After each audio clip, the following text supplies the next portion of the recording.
By This day 3, conference it's will know now everything. be recorded. Okay, well, 9 o'clock, we'll get the meeting underway. Thanks everybody for coming out this morning.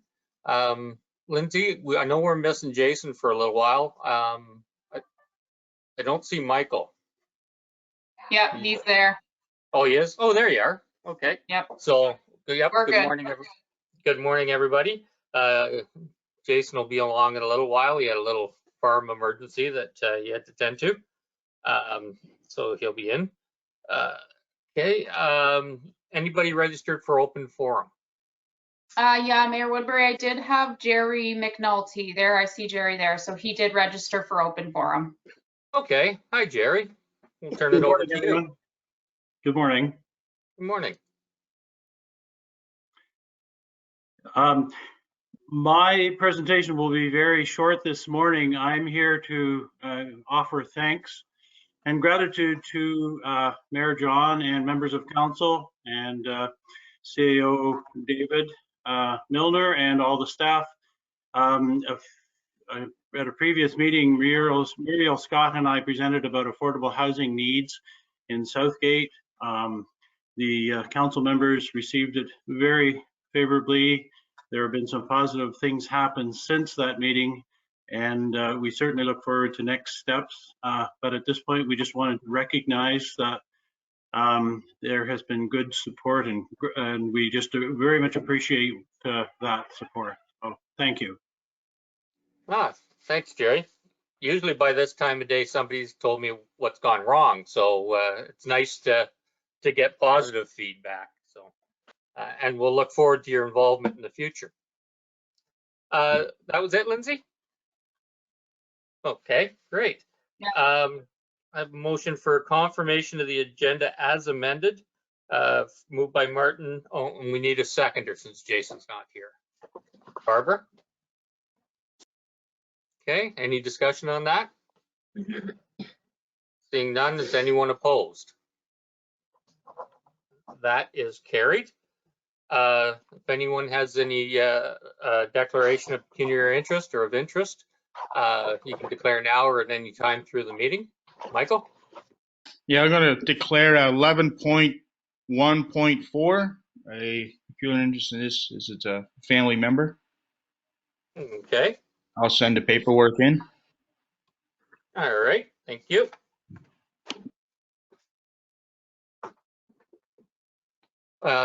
Anyone else can declare now or at any other time as well. And we'll move right into delegations. We have the United Way Grave Poverty Task Force delegation. I have listed as Jim and Paul, but I see there's lots more here. So I think, Jill, I'll turn it over to you first, and you can send us where we need to go. So thanks for coming out. Thanks, Mayor Woodbury. Actually, we've got, I'll just do a little bit around who's on the screen with us. Barb Fetty has joined today. Myself, and I'm the coordinator of the Poverty Task Force. Also on the line is Madison Jameson and Jeff Van Gene from the Southeast Grade Community Health Center. And then my colleague, Paul Wagner from the United Way.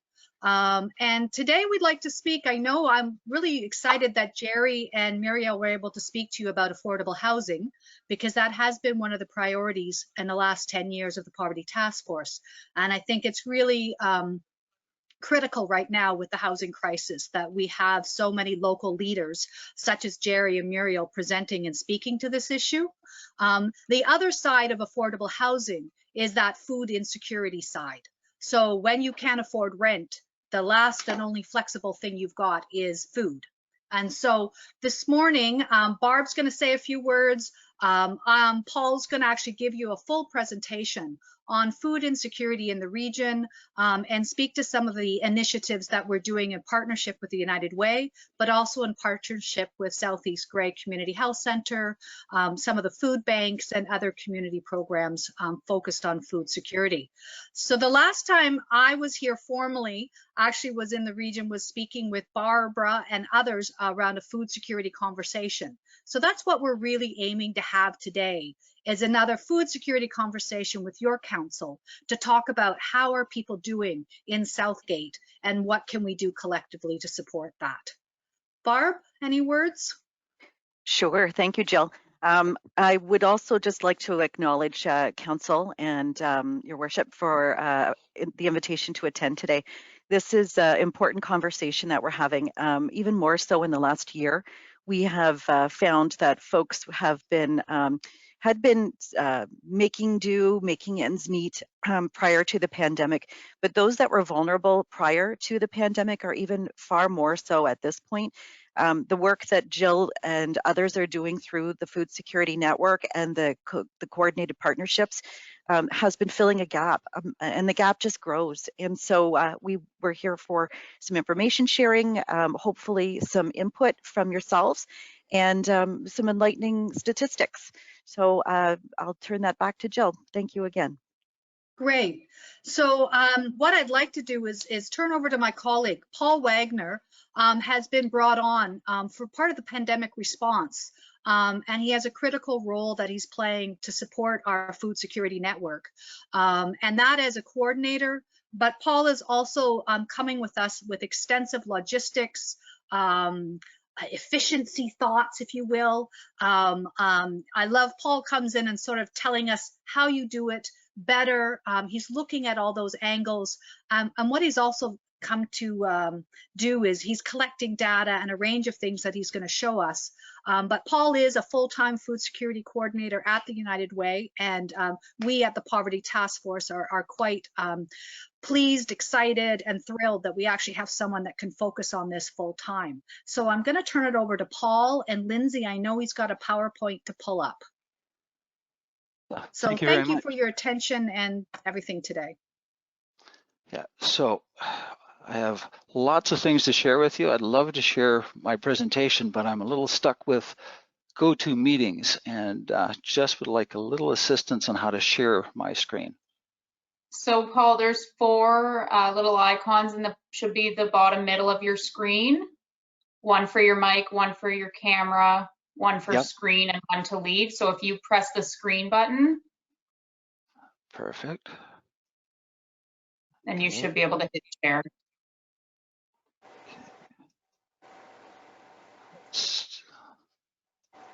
It's still not, I'm pressing share screen, but nothing seems to be happening.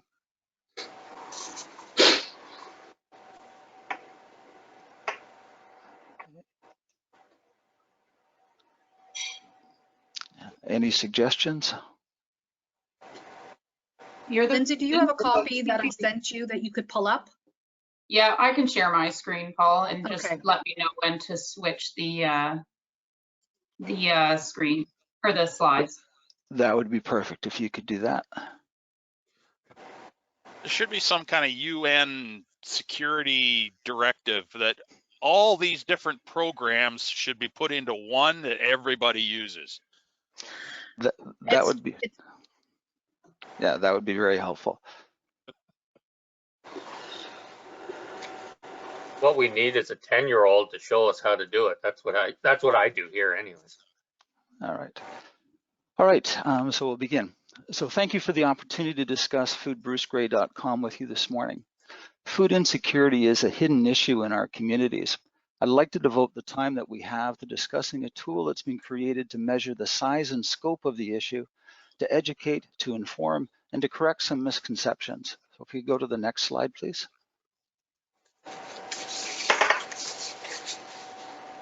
Grey Bruce encompasses more than 8,000 square kilometers, the same size as the GTA. There are 22 food banks, 19 meal programs, and 15 community gardens. Spread among these groups are a handful of staff associates and more than 300 very dedicated volunteers. Distance and geography aren't the only issues facing food insecurity in this area. Could you go to the third screen, please? Funding is a significant issue for many of the organizations that struggle to meet the increasing demands of food insecurity. Many of these precarious organizations operate month to month and with year-to-year funding. In addition, most of the volunteers are senior citizens, the most vulnerable age category for the pandemic. Fortunately, our public health department has been excellent in providing systems and procedures to safeguard their health while they serve people. If we go to the 4th screen, please.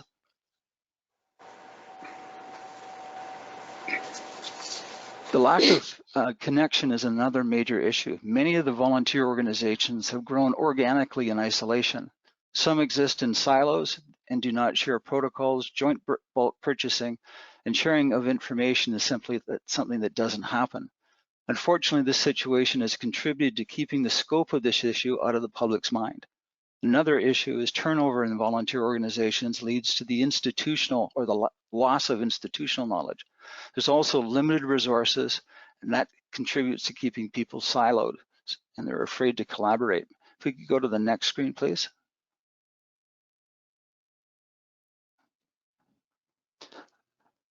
Logistics and transportations are huge issues for the food organizations. There's not an established or reliable or timely method of moving food between the organizations. The different groups have to rely on an ad hoc volunteer network of seniors in cars to move food from organization to organization. If we could go to the next screen, please.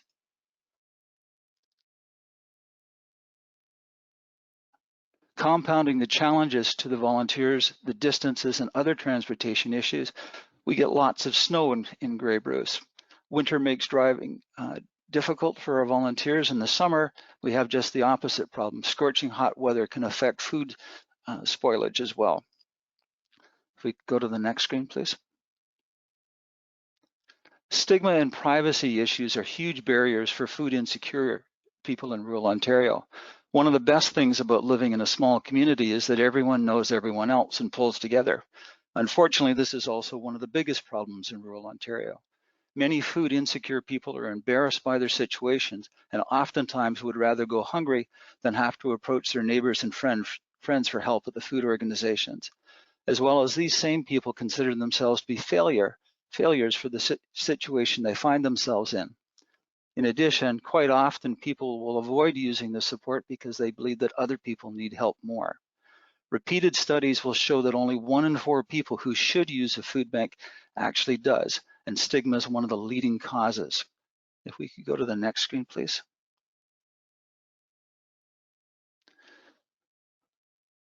Perhaps most importantly, many people and decision makers are largely unaware of the size and scope of food insecurity in rural areas.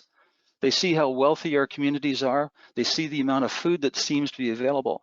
When they do happen to think about food insecurity, typically they only think about food banks and will donate some canned or dry goods and feel that they've contributed to solving the food problem. Food banks, despite all of the good work they do, are really only part of the solution. At best, they're just a Band-Aid.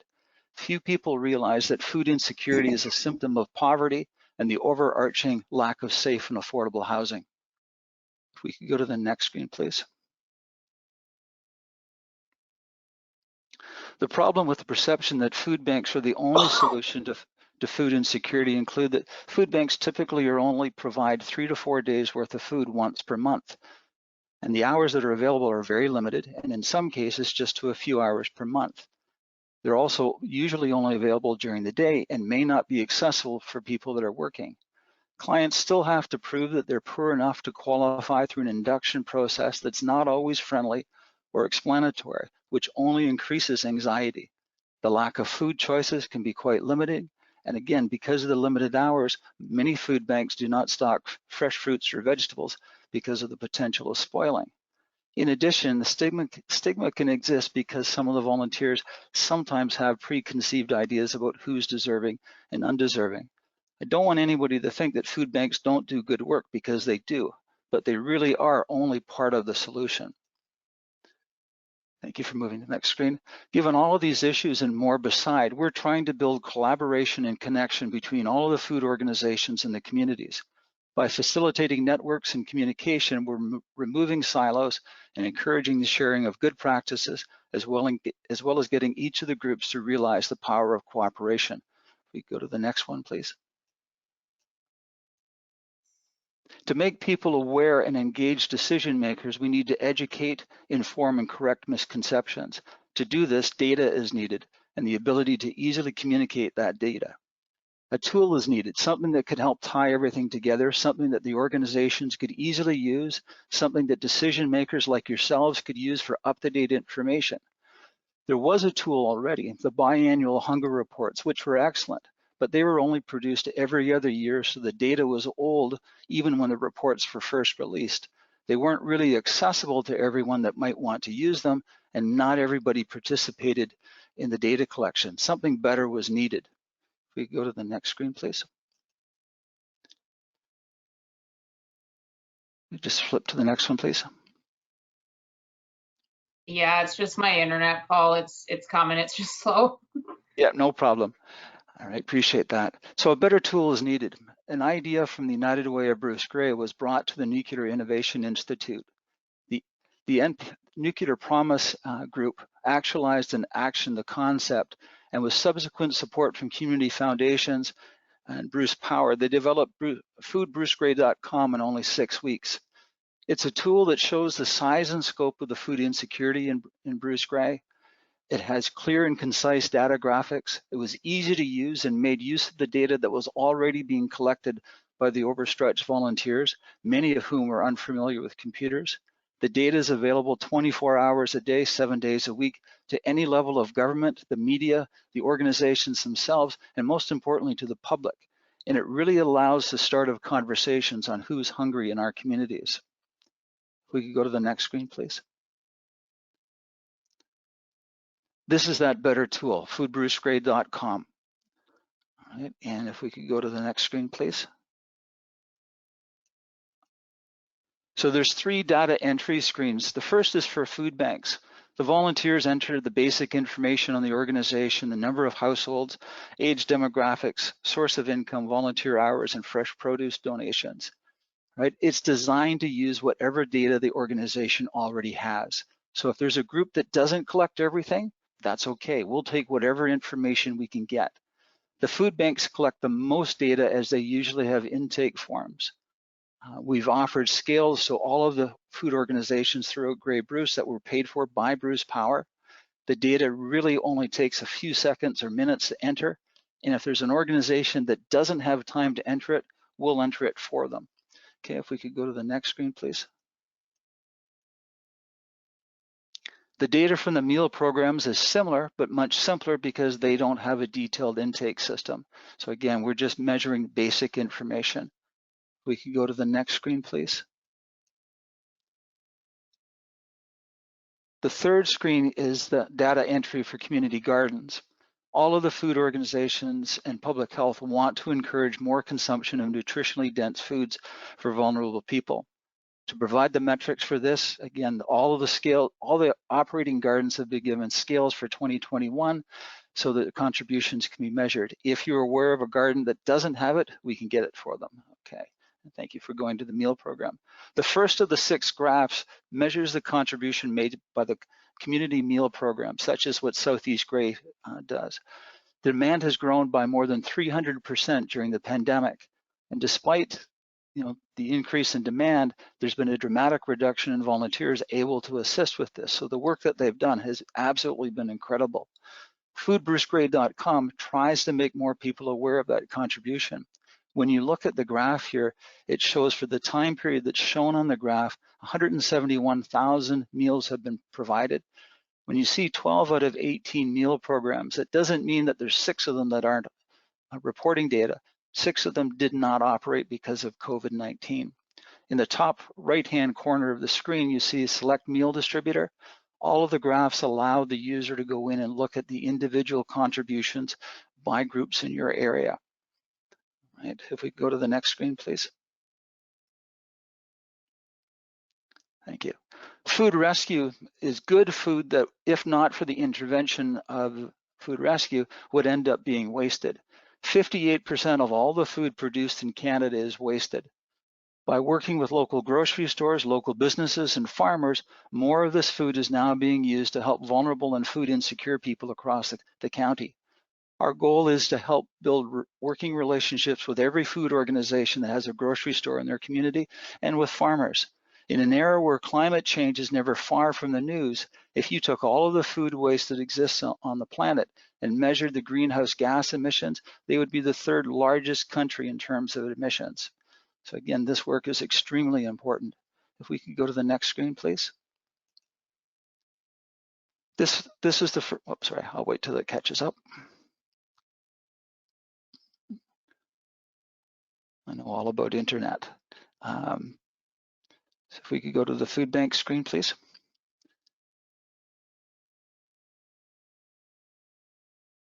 My Well, screen is just taking a second to. Yep, no problem. There we go. In 2020, food bank use actually remained relatively steady. If you think back to, food insecurity is a measure of poverty and the lack of affordable and safe housing. CERB was likely a factor, and it's interesting to note in March of 2021, food bank uses actually started to increase again because a lot of people don't have that. During the course of the pandemic, people had, enough money to buy groceries and pay rent. When that ended, again, the demand started to go up. If we could, just before I leave this screen, just note the number of kilograms of food distributed, 155,000 kilograms worth of food, 10,000 households were assisted.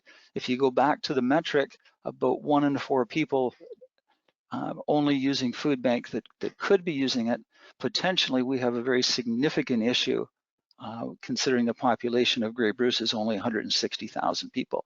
If we could go to the next screen, please.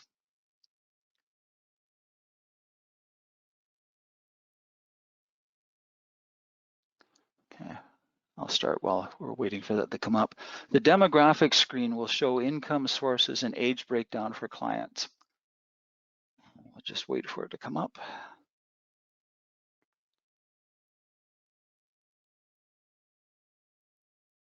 Paul, we'll just note that one of the things, the screens that are being shown is the snapshot you took for the presentation. What Paul is reading out data-wise is exactly what's running today, right, Paul? So That's your correct. numbers may differ than the presentation, but it's because he's looking at real numbers today. Yeah, no, I appreciate that. And while we're waiting for that one to come up, again, one of the things with the second graph that you'll see in a moment is that it measures primary income sources for food bank clients. There we go there. And again, I appreciate on the presentation, it's a little small, but when you look at this information yourself, you can really see where the food insecure people are. The bottom graph breaks it down. The green is number of children, the yellow are the number of adults, and the red or pink on your screen are senior citizens. Interestingly, senior citizens tend to use food or meal programs more than they use food banks across the county. And again, it breaks it also into the number of community members that have been assisted at just short of 20,000 people for the time period. When I prepared these slides, it was 17,609. So again, food insecurity is only increasing, it's not decreasing. All right, if we could go to the next slide, please. When it comes up on the screen, you're going to see fresh produce. And fresh produce really measures food that's coming from donations from grocery stores, private gardens. Sorry? Private gardens and food rescue. 2020, the pandemic precautions didn't permit a lot of the community gardens on public lands to open until well after the start of the growing season. So as a result, only 5 gardens, we've lost it. Oh, there we go, perfect, thank you. In 2021, everyone is hoping for a much more significant contribution from the gardens and gleaning for the meal programs. When you look at this screen, you'll see the top number, 3634. That measures the food that's been distributed to food banks and meal programs. Well, the bottom number, 4697 kilograms, will show the amount that's actually been produced. If we could go to the next screen, please. Many of the food programs have only started to track their volunteer hours. Even so, the numbers are staggering, especially when you take into account that the vast majority of volunteers are senior citizens, the most vulnerable demographic during the pandemic. These people really deserve our thanks. Again, when you think of the people that are doing this, Canada is one of the few countries where food insecurity is largely in the hands of volunteers, and they do a phenomenal job. If we could go to the next screen, please. The reaction to this tool, it is the only one of its kind in Canada. NPX did a tremendous job on it. The Tamarack Institute did a feature story on it in the national level.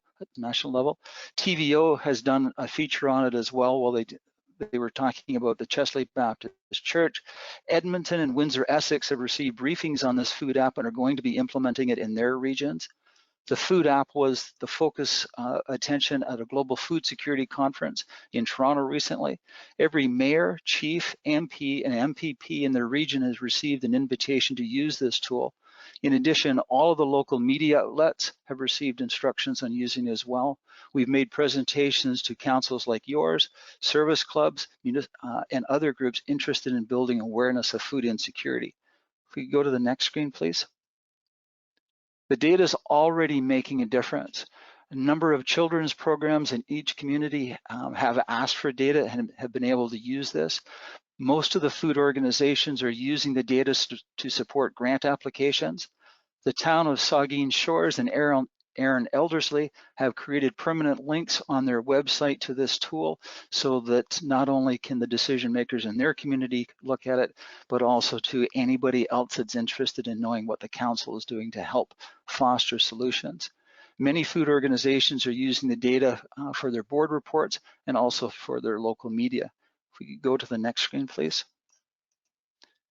Our challenges and goals for 2021, we need the continued support of all the organizations in the collection of data and the sharing of knowledge and resources.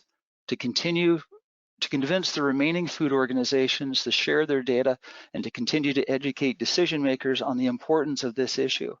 We want to expand food rescue to more area retailers. We want to use the data from this tool to support programs, educate, and to be able to provide tangible ways to measure the impact of those programs to help break the cycle of food insecurity in our region. We want to raise awareness of other related resources such as Food Thoughts. Food Thoughts is a website that is designed to hold data for anybody that's interested in helping to resolve food insecurity in Bruce Grey. And it could be food banks, it could be meal programs, it could be community gardens, or it could be any member of the public. And that's the end of my presentation. So thank you very much. And does anyone have any questions?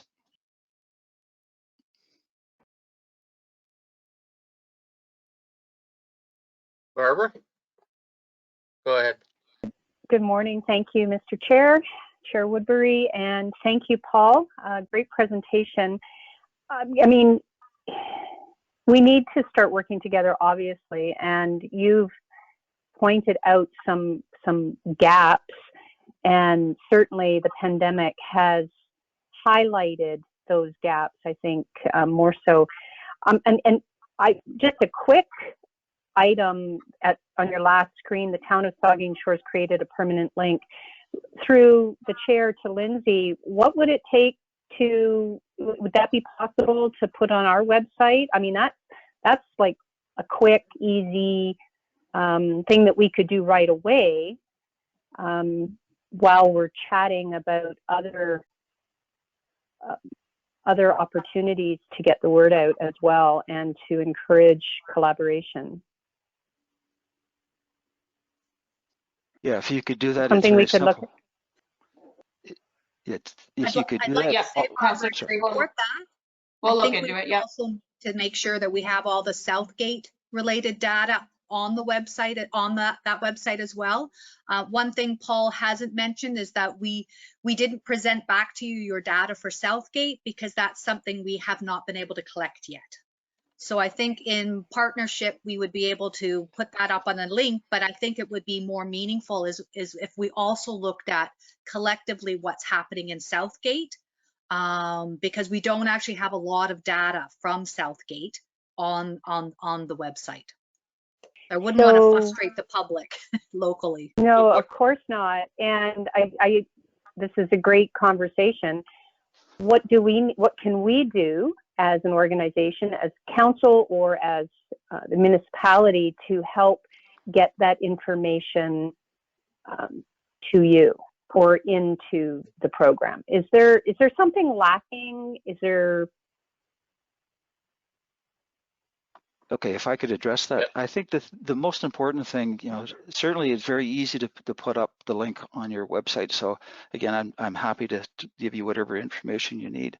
As far as, some of the food banks that haven't been contributing data, the things that, I think that would really help is for them to see just how important the data is to decision makers.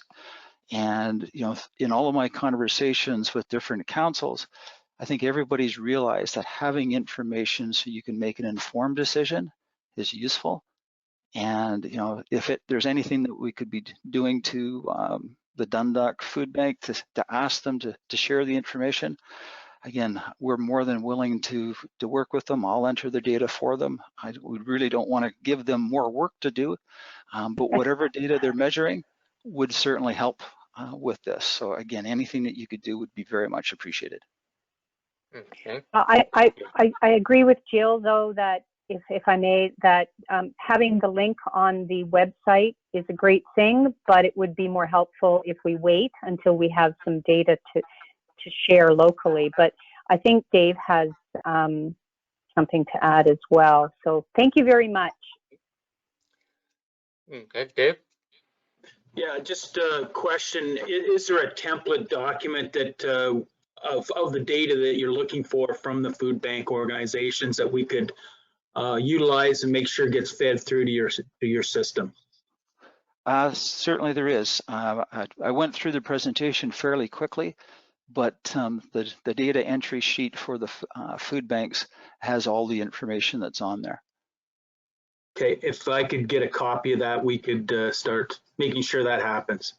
Yeah, no, I'd be happy to provide that to you.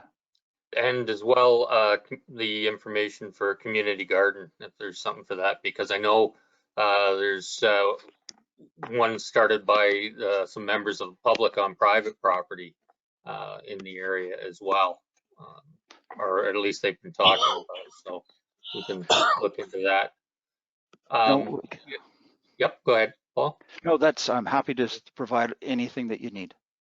Yeah, super. Before I go back to you, Barb, was there any other questions from council? Martin? Yeah, thanks, Chair John. This is to Paul or Jill. I was looking at the screen, I'm still looking at it.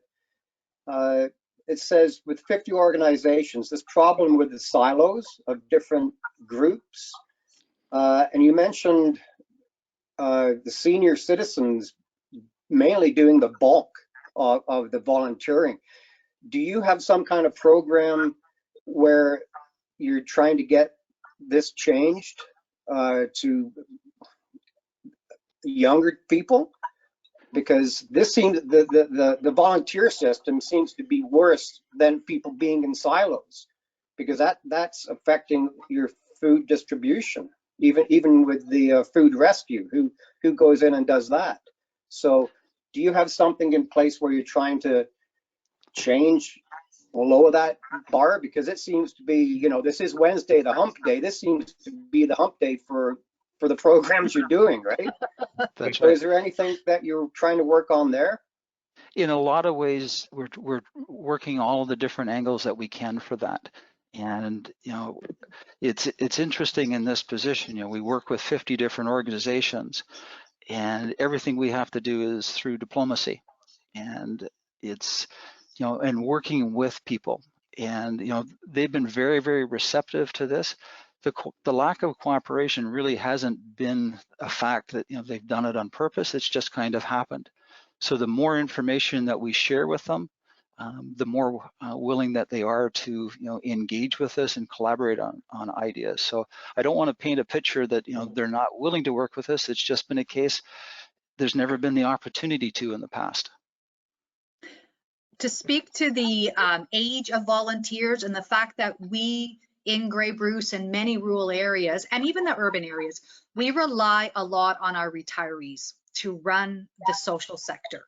And I know that Barb Fetty knows recently in the last year, we've actually had more dollars to operate with from our social services relief funds to actually hire people such as Paul and others to actually focus their time on this.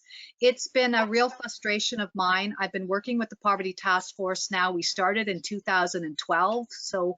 And at that time, we were largely made up of still a small number of staff and a large number of volunteers. The age aspect speaks to the fact that a large number of our younger population, if you will, even under 60, they need to be working. And so we actually, I believe strongly, we need to be employing more people to look at addressing our housing crisis, to look at food security as a whole, rather than just relying on our volunteers, whether they be seniors or not. I think we need to get away, we need to look at the volunteer sector as to what is critical for the people in our community, and therefore we need to put some permanent positions in place. And it's not so much an ageism, but that permanency, and that people can then consistently provide services that are going to address food security. If I could just piggyback on that, as soon as this meeting is over, I'm on my way up to Zehrs to pick up food.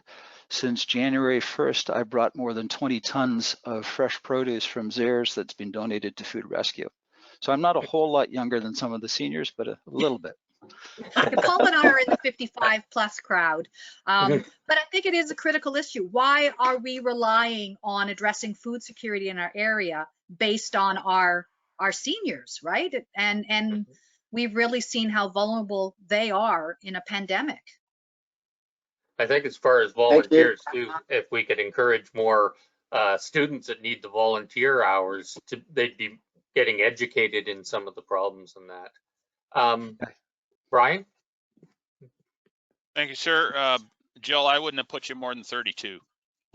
In all honesty, honest to God, I wouldn't have. But I do have a question for Paul, or maybe yourself. Could you expand a little more on how the food rescue program works? Like, how do we get that food from the grocery stores or wherever it's coming from into the hands of people that need it without it going bad? And because there's logistics, there's timing, there's a lot of things that happen there, I'm sure. But could you just expand a little more on how that actually works? Yeah, I'd be happy to do that.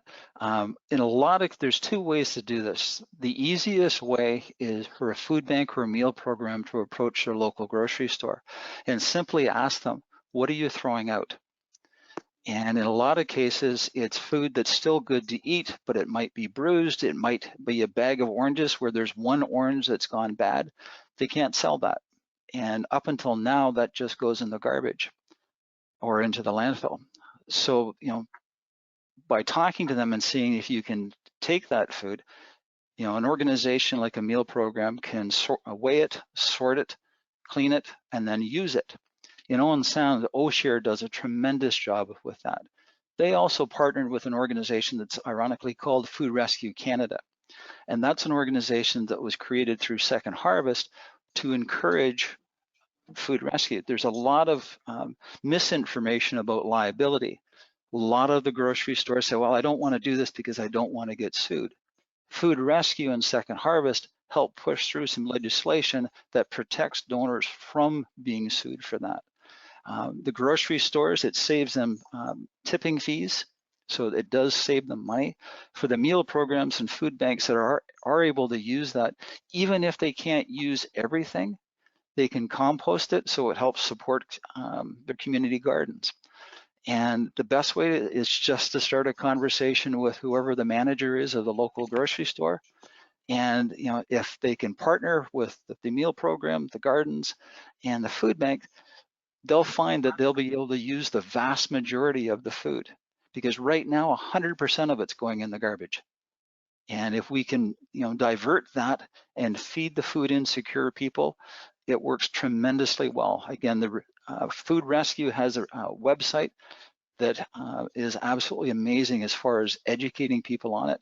And again, that Food Thoughts website that I mentioned, that also has information on how to set up programs such as that as well. Excellent. I would also you, say that one of the things we're doing is also supporting the link with Southeast Grey Community Health Center and their community meal programs, and sort of looking at how we can create a hub that that looks at that circular nature of it, community gardens plus community meals plus food banks, so that we don't want to overwhelm any one of those components of a community food program. Great. Thank you. Thank you. Any other questions from council? Oh, Jeff, you wanted to mention something, then I'll go to Barb.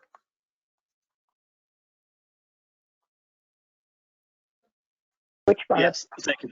Yeah. Thank you, Mr. Chair. I just wanted to mention one piece that, sorry, for those of you who don't know me, I'm Jeff Van Giem. I'm a health promoter with the Southeast Grey Community Health Center, helping oversee the meal program that we run.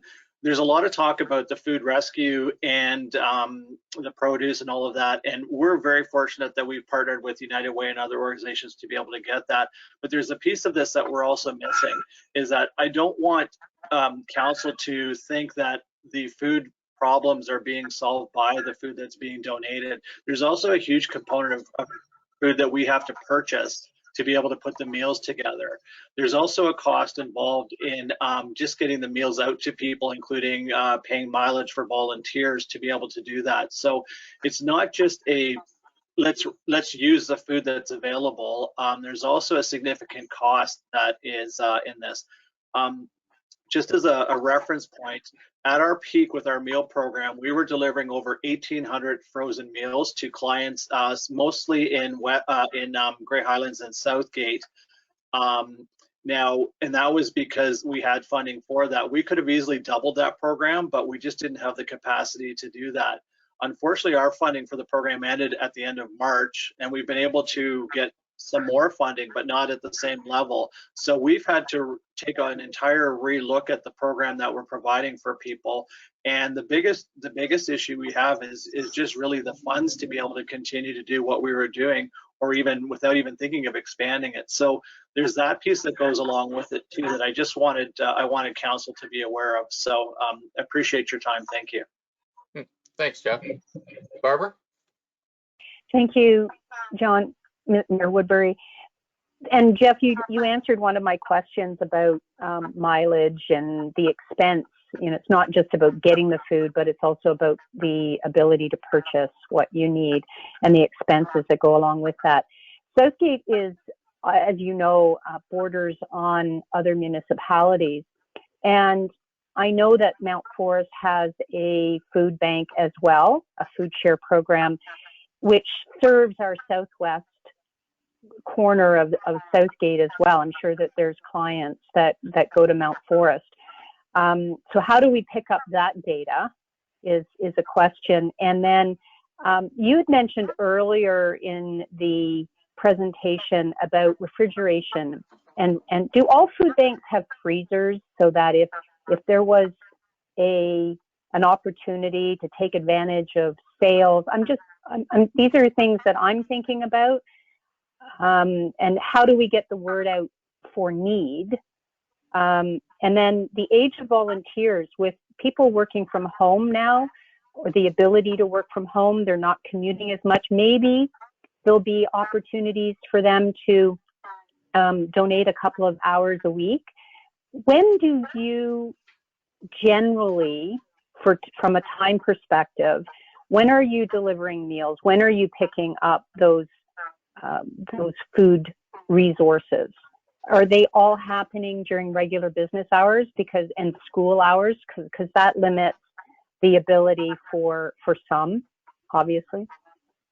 I could address some of those issues. So the first one on capacity for fridges and freezers, Grey County was extremely generous last year with a lot of funding, and so was Bruce County. Many of the food banks, like the one in Chatsworth, they'd operated for 35 years and never had a fridge or a freezer. They do now. Quite a few of the other communities were able to get freezers, so they're able to offer that now.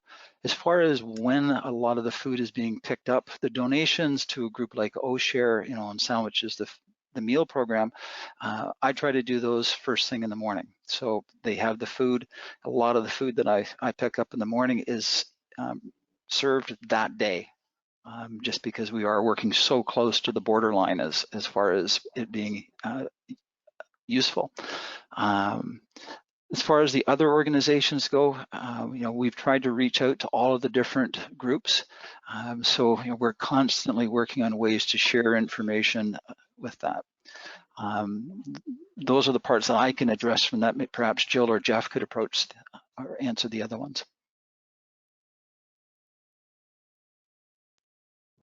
Just as an example, for Southeast Grey, our meal program, typically food is prepped during the day on a Monday. The majority of it is historically has been prepared on the Tuesday and plated on the Tuesday, and then Wednesday and Thursday and Friday has been deliveries. Those deliveries are really dependent on the volunteers and their schedule to be able to do that, but we've narrowed it down. But also, I just wanted to mention as well, as an example, I do deliveries after work on my own time on Friday, just to make sure that the meals get out. So it's a huge collaborative effort. We sometimes have staff who may be going by someone's place, drop off some meals as well too. So, but most of it, almost entirely of it, is during the working days, and that's what poses the challenge to be able to get volunteers at a younger age, because most of them will be working, or even the students are in school, to be able to help with that. Now, we do have some that do help. I don't want to say that there aren't, but again, the majority of them are retired people, just because of their schedules. Yeah, there's a program that's being, sorry, there's a program. Go ahead. Sorry, there's a program in Hanover at John Diefenbaker Secondary School where a teacher's been able to involve her students in the Good Food Box program. They also have a small version of a food bank that they're using in their school. So there are some innovative solutions to that. So sorry, Jill. No, I was just going to suggest exactly the same thing because I'm involved with the Good Food Box. But even with the Good Food Box program and others, what many of us have done is reduce the number of volunteers we have as well.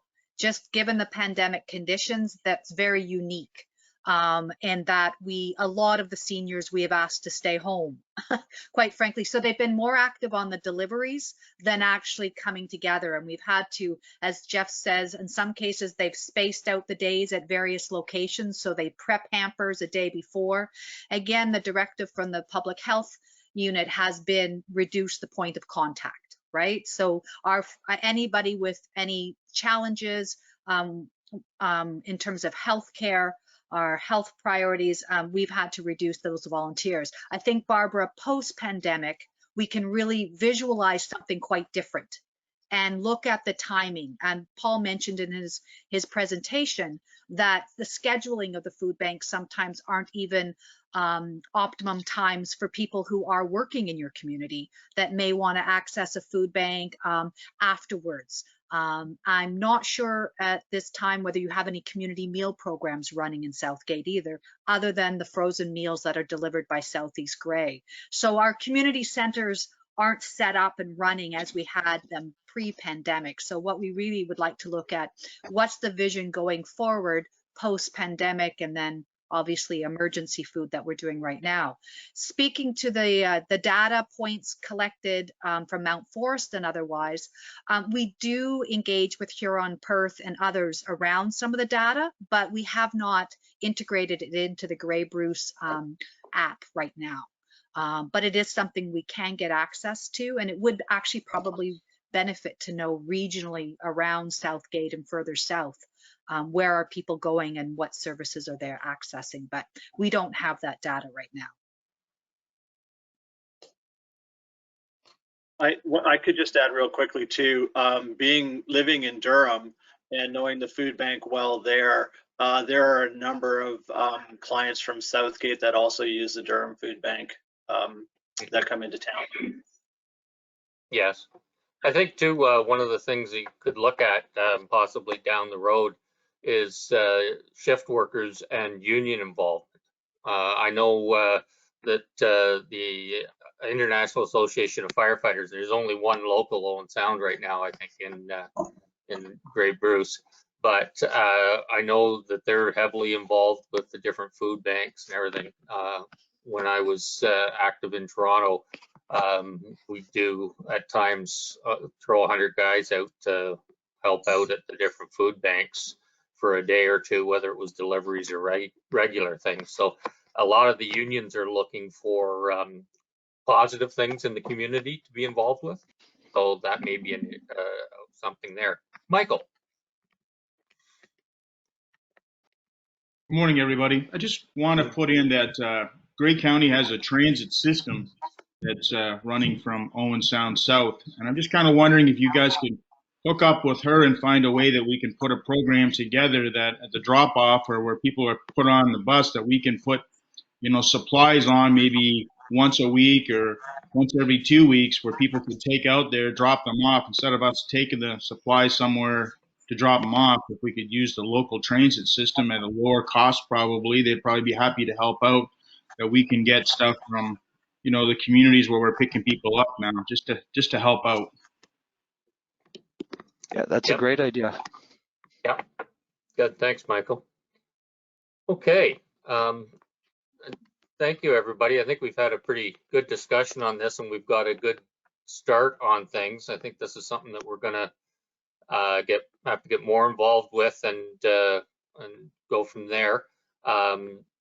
With the link and some more data, and keep in mind that our social media, we share quite a bit on that, and we could share information about the different programs as well to help out and even advertise for volunteers and things like that when the time's right. So I'm sure there's a lot we can do together, and I think that working together is the way to go. So I'd like to thank you very much for your presentation. Okay, thank you very much for the opportunity. Yeah, you're welcome. I have a motion moved by Brian and seconded by Jim that we receive the delegation's presentation for information. Is anyone opposed to that? I didn't think so. Okay, that's carried. So again, thank you very much. That's been a lot of help for us and the people and understanding. Next, we'll move on to. Yep. Just before we go, Councillor Rice, did you make it back on the line? Yeah, I'm here now. I didn't want to interrupt there. Nope. Okay. Well, okay, good. thank you. Did you get them, Jason? Yeah, no, it was good. There was only 4 out of 90 out, and the Mennonite neighbors helped, so it's good.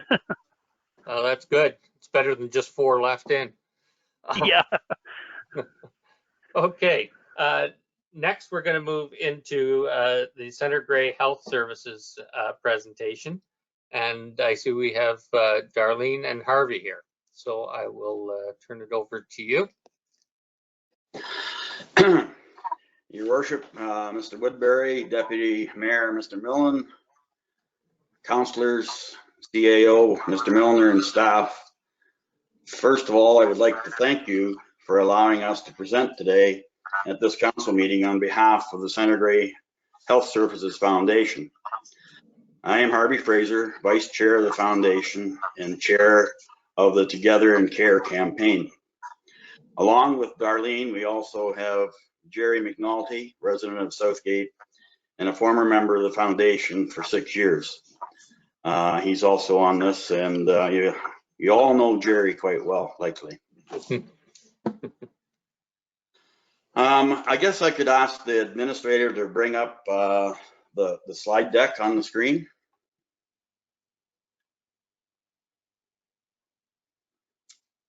That was sent.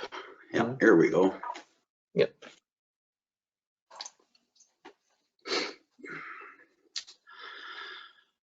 Okay, everybody has seen everybody has seen a rendition of the new hospital. If you look at the history, very few hospitals have been built. So not only is it rare, it is quite remarkable that after fighting for 20 years, this community and all the communities of the area have finally succeeded. Our hospital has finally broke ground in March 2021 and is expected to take approximately 18 months to build and another 6 months to move in, with the doors open in 2 years or early 2023. Next slide, please.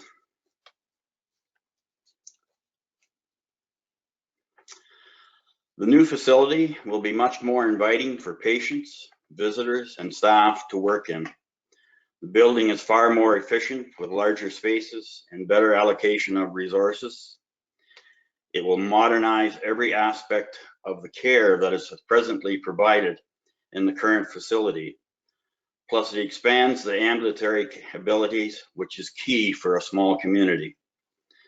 This is important because many routine procedures that were once inpatient procedures are now done through ambulatory care. We're very proud of the fact that the ambulatory care space is going to be the second largest of all the 6 hospitals in the Grey Bruce Health Services. Only Owen Sound's ambulatory care is larger. Over the past several years, Markdale Hospital has lost services because it did not have sufficient ambulatory space. With the new facility, we anticipate reintroducing its mobile scope program, as well as bringing in special clinics. This means expanded services closer to home for Southgate residents. Next slide, please.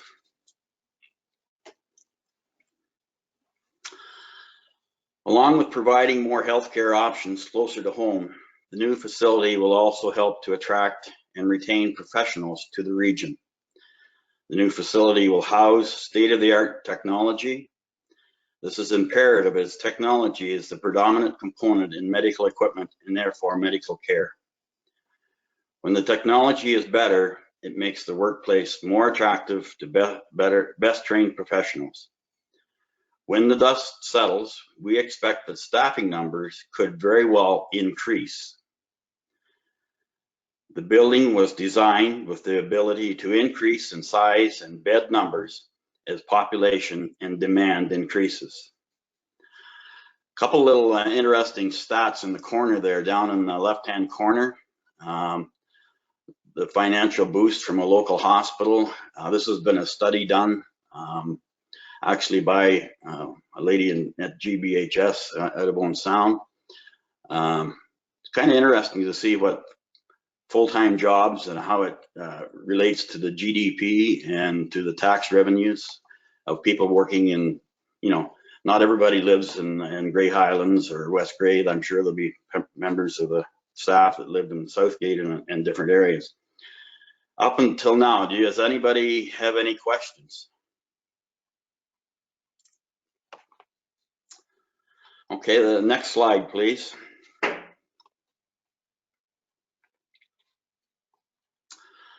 Let's discuss the financial overview of our capital campaign. The figures on this slide are pretty self-explanatory. This is a $68 to $70 million project, and we have agreed to have available up to $12.5 million for the share of the project from the communities. Of this 7.8 has been collected from the first campaign to now. $2 million has been committed from the local municipalities, including Southgate, for a total of $9.8 million. This leaves a gap of $2.7 million, which we are now campaigning to raise within our communities. Next slide, please.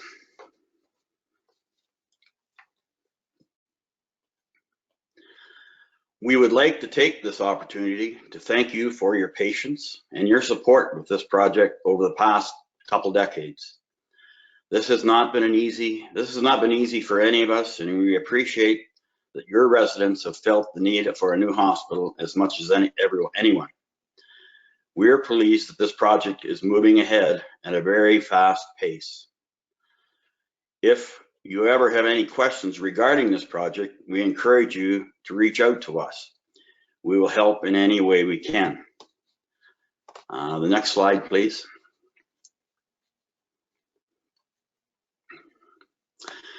We have come today for a couple of reasons. The first reason is that now that the shovel has hit the ground, we are being asked for very large figures on a regular basis. Just an update on that, our disbursements, up until this week, we have dispersed over $3 million to GBHS in our initial payment up front. And then we are committed to almost $600,000 every 3 months for the next 2 years, with a final payment of about $2.8 million when the hospital is completed. We hope that you would be willing to provide us with the $400,000 that you generously pledged back in 2005. We would be more than happy to arrange a socially distanced check presentation at your convenience. The second reason is that we are hoping you will consider increasing your original pledge by 15% for an amount of $60,000. This is equivalent of 1% per year, which may represent a portion of the interest that would have been earned on this money. This can be paid over a period of time, 5 years, say $12,000 every year, or whatever is suitable to Southgate. We are flexible. We are proud to be partnering with you on this project as we transform healthcare in Southgate for generations to come. We thank you for your time and consideration. And as everyone is aware of what's taken place this past year, it has brought healthcare to the forefront and is now a critical, even more than it was in the past. It has brought everybody's attention that healthcare is here, and we need to take care of it and look after the people that are in need of it. So with that, I conclude my presentation, but I would like to open it up for discussion. If there is any questions, hopefully I can answer them. If I can't, I will always get back with an answer one way or another. So I will open it up for questions. Great, thank you very much. I think too, just to let everyone know, as soon as we're done with the presentation, I'd entertain a motion to move up report at 8.4.4, I believe it is. It's the CAO's report on this, so that we can look at that while Harvey and Darlene are still here. So are there any questions at this point? Brian. Thank you, John, and good morning to Mr. Fraser. It's good to see you again, Harvey. Good to see you, Brian. It's been a long time. Yeah, it is. So, already committed is $9.8 million, and I guess, and I'm certainly not trying to sound critical. I'm just curious to know, because there's been a lot of numbers bandied around over the years of what the community has committed to the project. And a lot of people had heard that, 10, 11, 12 million that had been committed by the community. Now I see 9.8. Was there some leakage over the years, or I mean, you're right. It's been a very difficult time, and I certainly want to congratulate the foundation on their work that they've done to date. But could you just maybe speak a little bit about that, please? Yes, Brian, Deputy Mayor. The pledges that were produced back 15 years ago were in that $12 to $13 million. And I want to clarify pledges. At that point in time, and in the period of time between then and now, there's been 7.8 collected.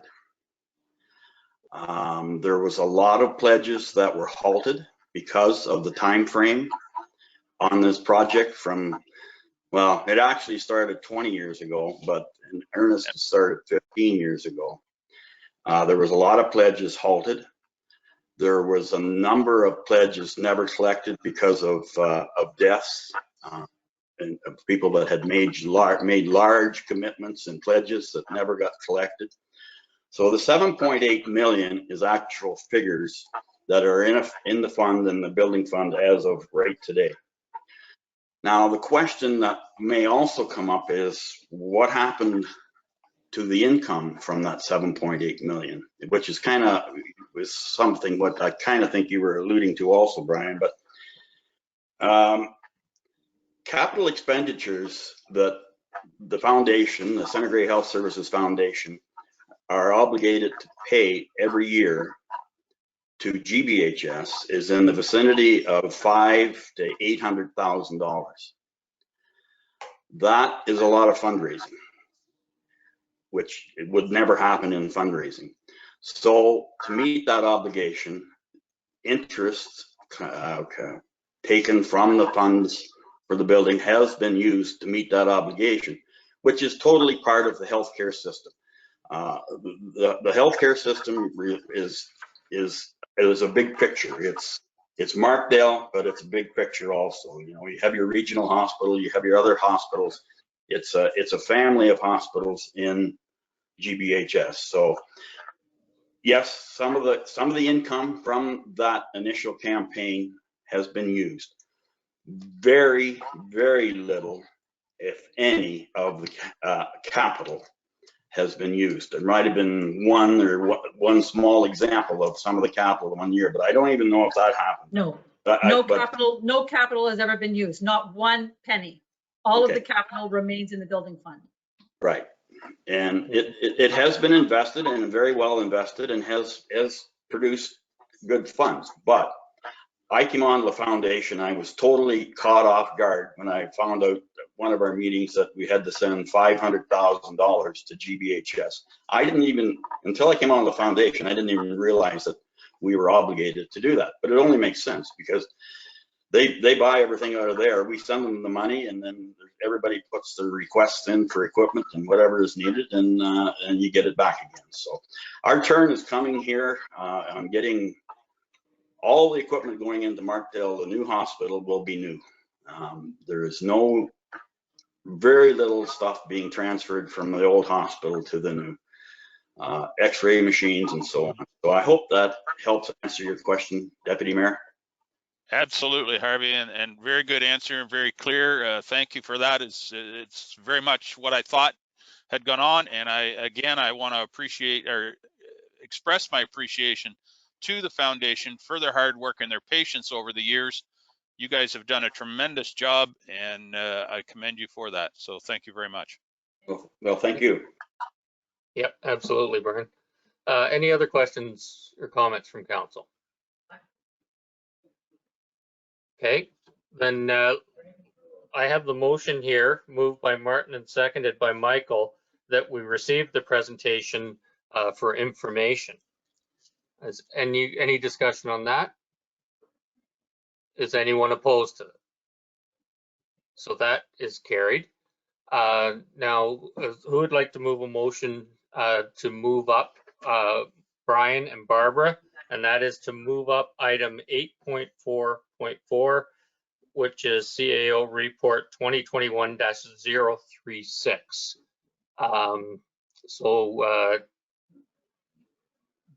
Dave, or that motion that to move it up, is there any discussion on the motion to move it up? Sorry. Okay, is anyone opposed to moving it up? That is carried. So now we have the motion moved by Jason and seconded by Barbara, and that is the CAO's report about the new hospital. So Dave, would you like to go over anything on that? First time today, you're muted. Happens often. Anyway, maybe a good thing. The only thing I'll add is in my resolution that I put forward for council's consideration is I think it's important to recognize that the final payments that the hospital is obligated to, or the foundation is obligated to make towards the capital project is in 2023. So we found a way, we believe, to fund the 60,000 within the 2 years and save foundation, interest obligations on debt that we would have them incur. So I think we found ways to do that, and we'll leave that for council's consideration. Okay, thank you. Any questions or comments from council? Brian? Thank you, John. I just wanted to say that I fully support this report and the request to forward the funds in the next 2 years. I know with my connection with the Mount Forest rebuild of the Louise Marshall Hospital, there's always demand and for those funds in a timely fashion. And as the build progresses, the demands for those funds only increases. So I very much would support moving these funds available in the next 2 years. Okay, thank you, Brian. Yeah, this definitely is where the rubber hits the road, and now's the time to act, I believe. Any other comments or questions from council? Okay, seeing none. Is anyone opposed to the motion? And I'll declare that passed. So there you go. You have the commitment for the extra 60 as well, and Dave's worked out the payment thing. So thank you very much, Harvey and Darlene, for being here. Harvey, go ahead. Yeah, just a question I have on the original 400. What was the disbursement plan on the original 400?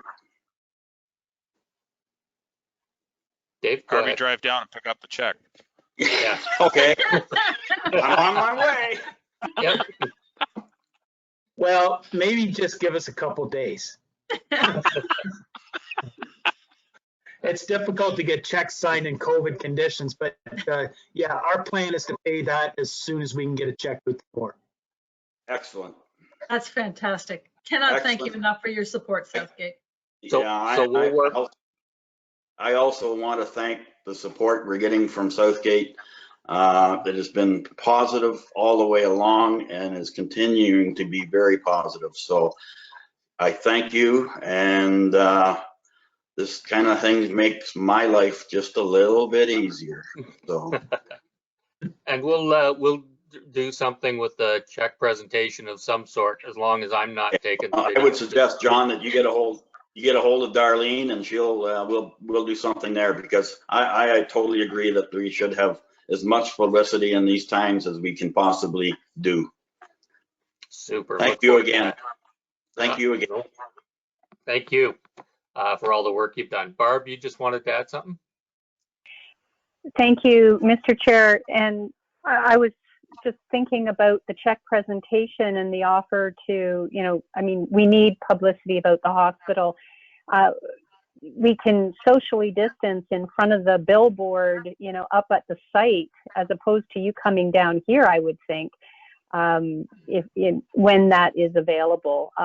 Certainly I would encourage there be representation anyway. But I think any one of us would gladly help deliver that check. It's exciting times, finally. Yes, it is, and yeah, that's great, and that's a good idea also. Is the sign still there, Darlene? It is, and we'd be happy to work with you however you want to do this to maximize, because Southgate has been such a strong supporter for the last couple decades with this hospital. We want to make sure that you get what you deserve as well. Yep. Thank you very much. Thank you. And it's been good working with you on this, and continue to. So thank you. Okay. Thanks, everyone. With thanks. Okay, next we have item 7, which is moved by Jason, seconded by Barbara, and that's the adoption of the minutes from the April 21st council meeting. Any discussion on that? Okay. Seeing none. Anyone opposed to that motion?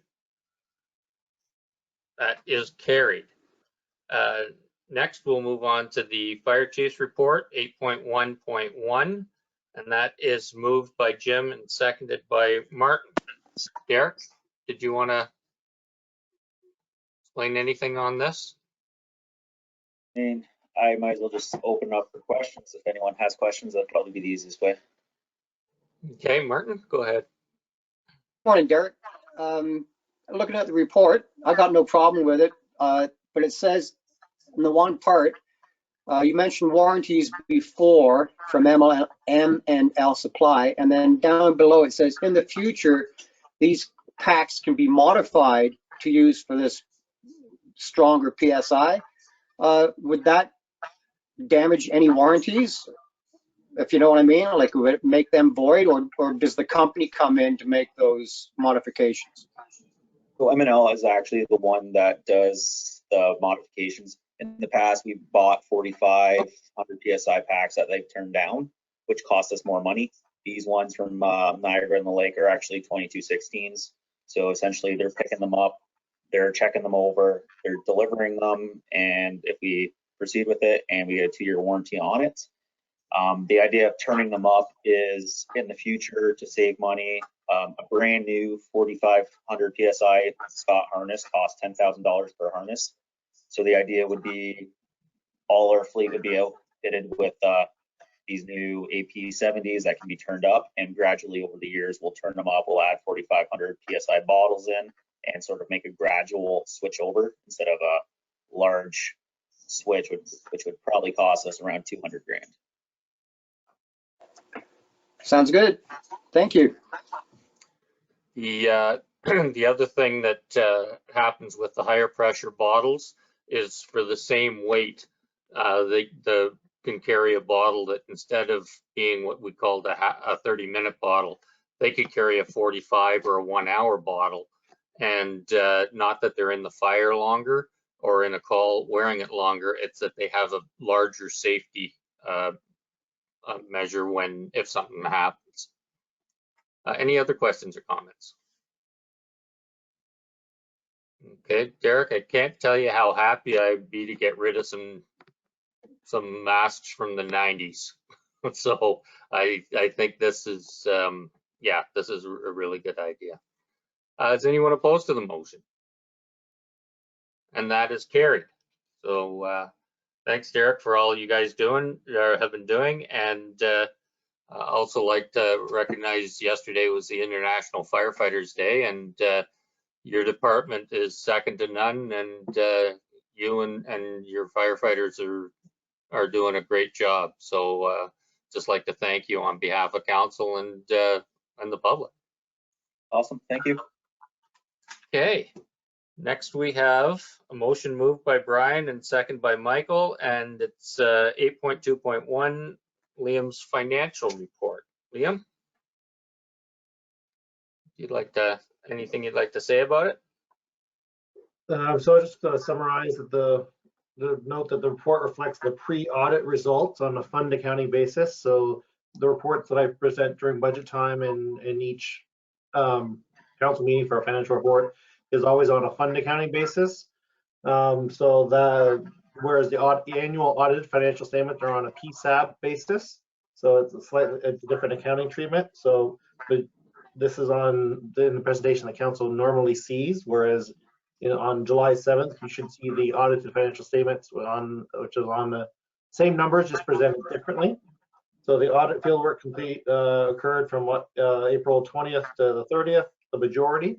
They've now moved on to other clients. So so in the next month or so, we need to tie up the loose ends, and we'll get some audited financial statements to council on July 7th. Great, thank you.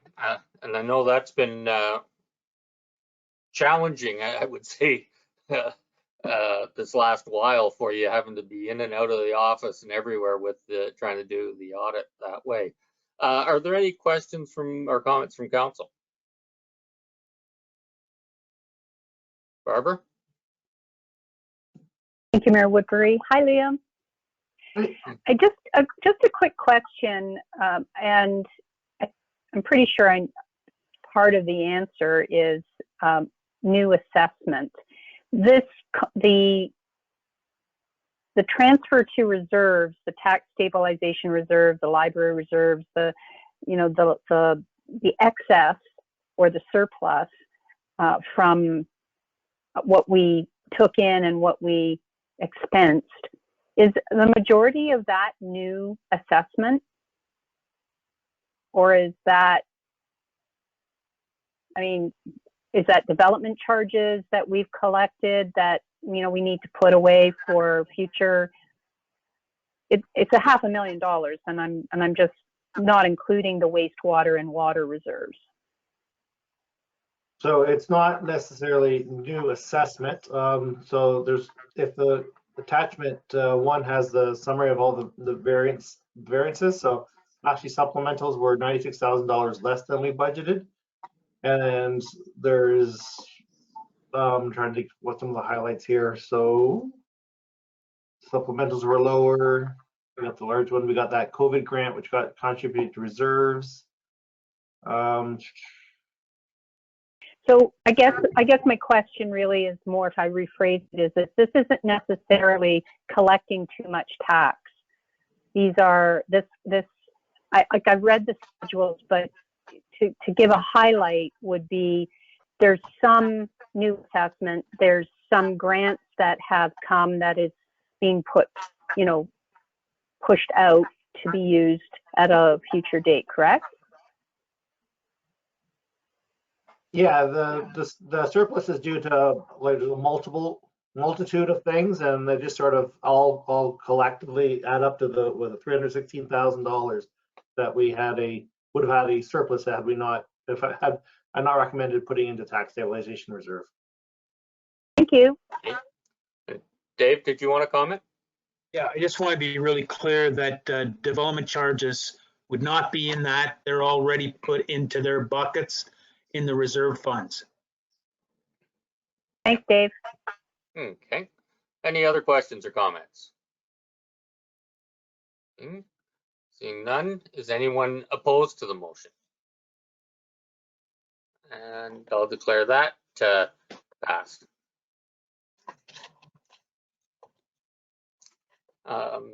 Okay.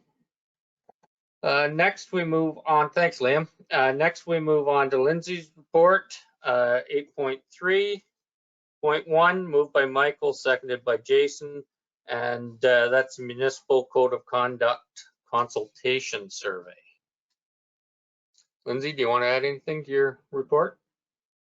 Thanks, Mayor Woodbury. I don't think I really need to add anything. It's pretty preliminary. They just want people to take the survey and kind of launch their consultation from that. And then there was also the invite for someone to participate, which I have in the recommendation for the mayor to be appointed to participate in the town hall session that's being hosted. Okay, thank you. Any discussion? Barbara? Through you to Lindsay. Thanks, Lindsay. And I fully support our mayor being our representative. Does that conflict with, are you registered through the county to go to FCM, because it falls right in the middle of that? No. Awesome. Yep. Okay. Seeing no more questions on that, anyone opposed? And that is carried. Thank you. Get a couple more done if we can, and then we'll take a quick break. So 8.3.2, moved by Brian, seconded by Martin, and that is the Community Safety and Police Act from Lindsay. Did you want to add anything about that? I don't think so. I mean, the report kind of gives a lot of the background. We are working, or I am working collaboratively with the other secretaries from the boards in Gray and Bruce, as well as the Saugeen First Nation. So basically what we want to do is present kind of a unified front to each of our councils with the same recommendations. So we're working on a report right now. It's almost finished, and I'll take that to the basic board meeting the 18th. And then I'll turn it around probably for our first meeting in June. One of the clerks is kind of taking the lead, and she provided us an update yesterday that the ministry is being flexible on the June 7th deadline. So that's good to hear, but we're still aiming for that deadline. And I think that's it. I'll just take any questions if there's any. Okay, thank you.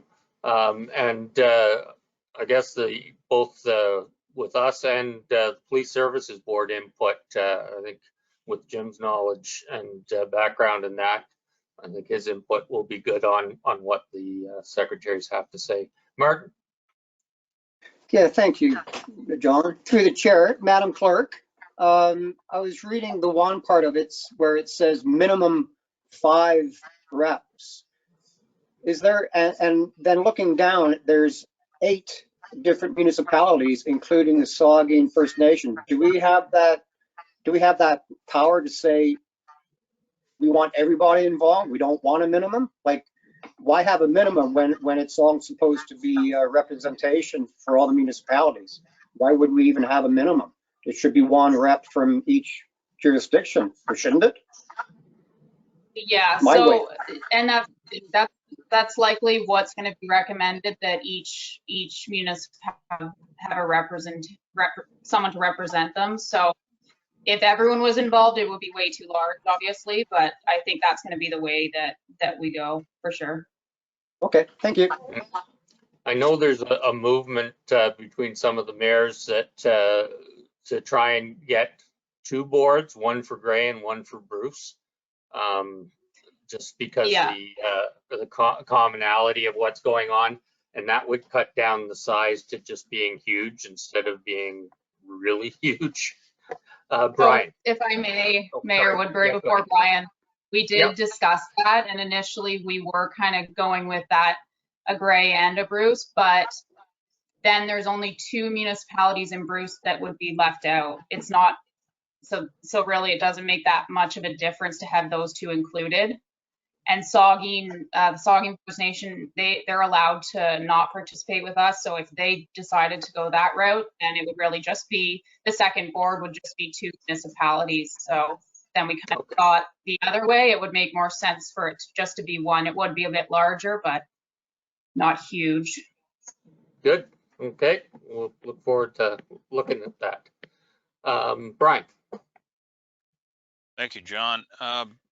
Lindsay, has there been a lot of pushback on the notion of just 1 board? Like, what sort of things have you been looking at in terms of alternatives? One thing that struck me was that, you know, the geography of the distance and some of the issues may be common, but there'll be some issues that, you know, all will be specific to different pieces of our geography. And I'm wondering, you know, a Northern Police Services Board and a Southern Grey Bruce Southern Police Services Board, maybe that's a different way of looking at it. I don't know whether that's been given any thought or not, but something of that nature might grow. Yeah, and geography is one of the things that could be justified for it to like for more than 1 board. That is one of the reasons. We hadn't really considered a Northern or Southern, so that's a good idea. I'll maybe flip an email to a group that we're working with and throw that out there. A lot of the councils are just kind of in preliminary discussions. A lot of them haven't been really given a yes or no answer yet, other than there was the one Bruce municipality, I forget which one, I can't think offhand, but they did pass a motion. But no, that's actually that's an interesting idea too, Deputy Mayor. I'll bring that up to them and see where we go with that. I'm all about interesting ideas. Yeah. Dave, and then Jim. I'll maybe let Jim go first. Go ahead. Okay, go ahead, Jim.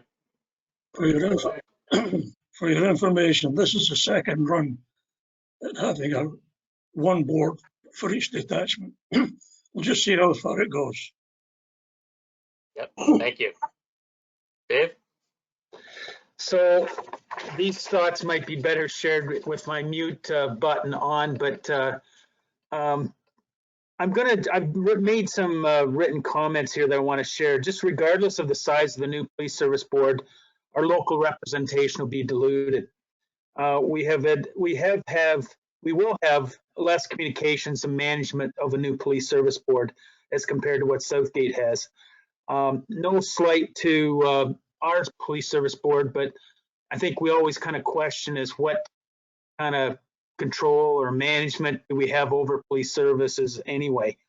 What I would suggest is that of critical importance, and not necessarily that the regional PSB members from Southgate, you know, are going to get a lot more done or any less done, but that we request a minimum of one member be a backup to that member. I mean, if someone can't attend a meeting, we should have a backup that can attend rather than just a name being that's the person that can only attend.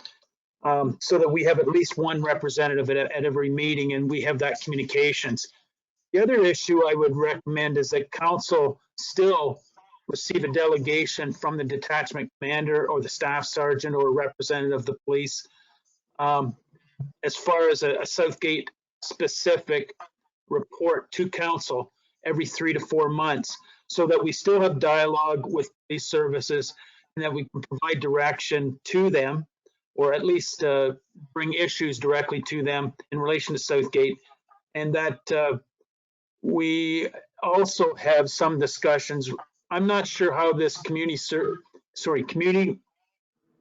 safety and well-being plan is going to fit into this thing, but I see it less functioning without a more direct contact with local councils. And I see, you know, maybe this at the end of the day will be a better way to go, but I think it's critical that we continue to have conversations on our very specific local issues in Southgate with a high-ranking member of the detachment.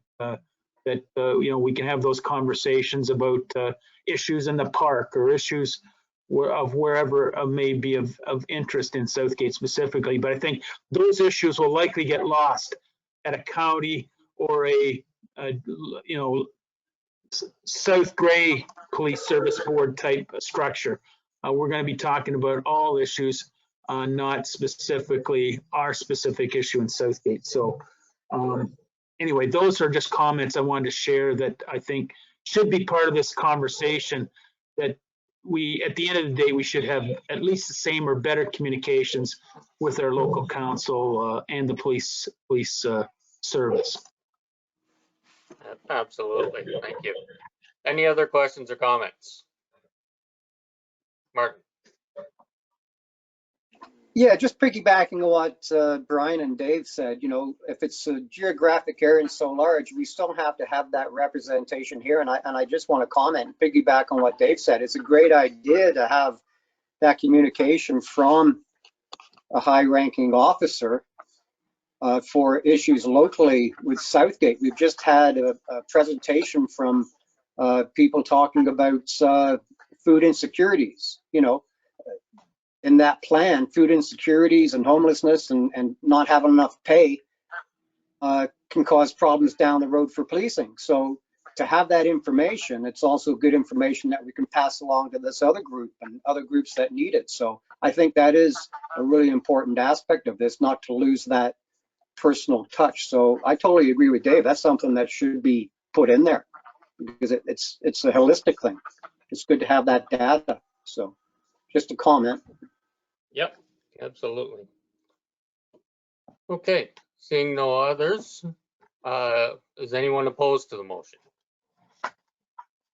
Okay, we'll declare that passed. Just before we start into yours then, Dave, why don't we take a 10-minute break? We've been at this an hour and a half, and so we'll be back. Well, how about a 7-minute? It's 10:33 on my clock, so let's go to 10:40. Hopefully I can make coffee in that quick. Okay, so we'll see you back.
I'd like to talk to you after the meeting, John.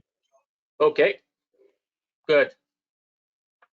I got a couple of things for you as well, so that'll be good. The same thing. Could be.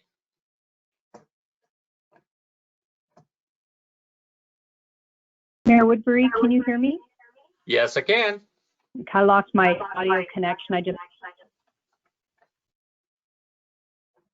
Councillor Rice, are you there?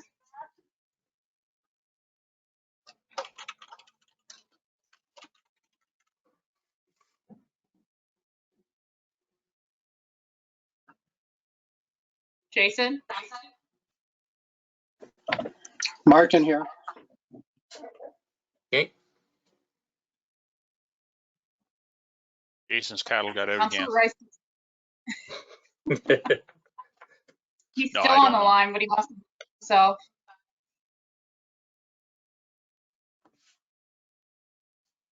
Looks like the cell service is not going to connect. So keeping our fingers crossed the internet holds out. We'll heard find out. Yeah. I don't know why the cell service is just no connection. Just to change things up a bit. Yeah. Jason, are you there, Jason? I'm back, yep. Okay, good. So we'll call the meeting back to order. And we're going to move on to Dave's report, 8.4.1, moved by Jason, seconded by Barb, conference delegation. Dave?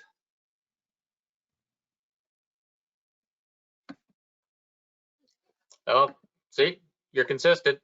Muted again. Yes, I am. Anyway, they keep moving this deadline for the AMO delegations back further and further. We have to decide, and I put in the report some ideas, but at this point, it's just more for discussion than anything else. But if anybody has any feedback, it'd be appreciated. Okay. Any questions or comments? Any feedback at this time?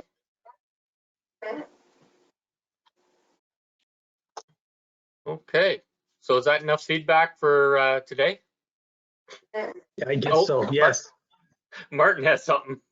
Yeah, sorry, I was muted. I was all kinds of stuff. Yeah, Dave, through the chair, Dave, it said you have 3 bullets there. Are you planning on doing all 3, or do you really specifically want ones out of there? Because for myself, when I was reading the report, the high-speed fiber expansion, that's really going on quite a bit right now. There's just an article in the local paper. Would a delegation for the housing policy changes, especially what we want to do in Southgate, and this local project for agriculture with working with investors, are they 2 of your main ones that you want to go after, or? Well, I just listed those 3 in alphabetic order. You know, affordable, attainable housing, I think we have a lot of work to do, and there's a lot of policy in place, but we need to, I think, do our own analysis of that. The high-speed fiber is pretty top of mind for all levels of government, so I kind of see that as a stretch as well. But I think maybe the opportunity to meet with maybe the Minister of Agriculture on this issue might be timely in August in relation to where this project is at, if it continues moving forward. But I guess I'm just providing some examples, but I see the first 2 as really not, they are top of mind, but I'm not sure there's much that we can do to leverage or improve some of the effort that's already underway. Okay, that's my point. Okay, thank you. Great. Brian? Dave, is there any opportunity maybe to speak with municipal affairs regarding the growth pressures we seem to be facing? And of course, we're going to have an official plan update here, or review in the next couple of years. Perhaps there's some issues there that maybe we could speak to the minister about in regards to, you know, trying to find some flexibility on expanding our urban footprint on the east end and and perhaps even in the West End. Okay, I'm writing here. Maybe Clint might have some comments on that with this discussion. I think it'd be wise to wait until we get past next, the 12th, the meeting with Hampson. I know county are preparing that for us, and I think there's some good discussion there. And maybe we can decide at the council meeting on the 19th if that is a viable, discussion point. But I'll maybe ask Clint to comment. Good morning, council. Hi, Clint. Hey, Clint. I would kind of agree with Dave that it might be a little premature to make that call right now. Certainly, the official plan stuff is we are going to be looking at expansions to urban footprints and that sort of thing. The trouble, I think, will be meshing the two tiers in terms of what they both think it is appropriate growth. So we're going to say Southgate is going to say we need, I don't know, just as a ballpark, another 1,000 acres of land over the course of the next 25 years. The county might only say we need 600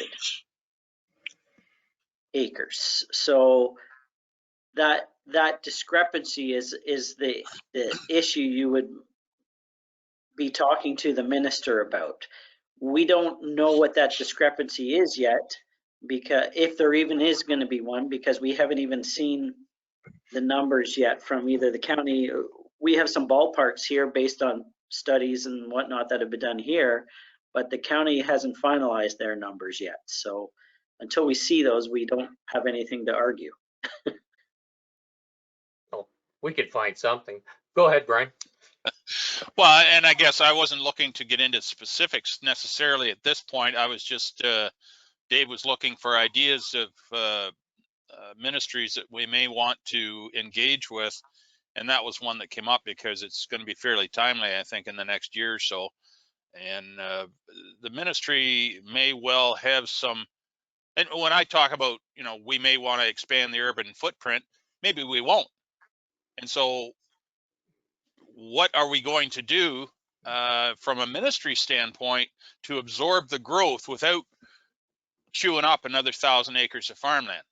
That kind of, maybe there's a discussion there that needs to be had to push back in the ministry a little bit and say, look, we got all this expansion or all this growth pressure, but we don't want to give up any more farmland. So what are our options here? Or how can we one of the options is kind of what Michael is pointing at there, is to go up. And that's in the form of increasing density, more rental housing. So instead of having all single family and whatnot, having some more rental apartment style development where the footprint is much, much smaller and you can service a lot more people in a smaller area. Right. So one of the asks may well be, Mr. Minister, how do we push back on these developers and say, no, you're not going to build 85% single family dwellings. You're going to build, pick a number, 50% single family dwellings, and the rest of it is going to be multiples, and increase that density. I don't know, but I think maybe it's worth a conversation with the ministry to see what are they thinking. How are we going to accommodate this growth? Because nobody argues that the growth is going to be there. How are we going to deal with it? That's the discussion, I think. Anyway, thank you. Go ahead, Dave. Yeah, I think that's a really good point. Maybe we could pause the discussion and pick it up again on the 12th and bring the county planners into that discussion, because I think some of what I'm feeling is that they're trying to paint the whole of Grey County with the same brush in relation to growth. And I think Dundalk and Mount Forest area growth is much different, because we're just close enough to be a transit bedroom community for Guelph, Kitchener, Toronto, Brampton, Mississauga. So I think there's some uniqueness to what we are compared to what we call normal growth. I think our growth is much more accelerated than some other communities to the north of us, but maybe I'm biased in that area. But I think municipal affairs is a good suggestion, and let's continue to discuss it at the May 12th and the May 19th council meeting. Okay, good, thank you. Martin? Yeah, I just want to jump off with Michael's build up. I think I mentioned at the last meeting or meeting before that the Ontario government years ago did have a policy plan that they were thinking about, was building up instead of out to get rid of that swarm. So that would be perfect for Dundalk to have some buildings like that. And that should be something that we should be asking both the county and the ministers, I guess, because Brian's right. We don't want to get rid of the farmland. So it's something to bring up at the next meeting for sure. Perhaps Derek should start a reserve for an aerial ladder truck now, if we're going to start building up. Or maybe we can rent Owen Sounds. I don't know. Yeah. It would have to be red though, not yellow. Yeah, that's right. Any other comments of this? We can carry on with it too next at the 12th and come up with some more. So if everyone wants just to continue thinking about anything we need to delegate for. Okay, so is anyone opposed to this motion? And that is carried. Thank you. Next, 8.4.2, moved by Michael, seconded by Jim, and that's the Dundalk Old Town Hall RFP. Dave, did you want to add anything to that? No, I think we've covered a lot of stuff in the report, and I'll just take questions. Okay.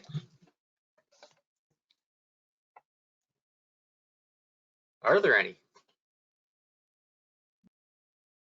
Barbara?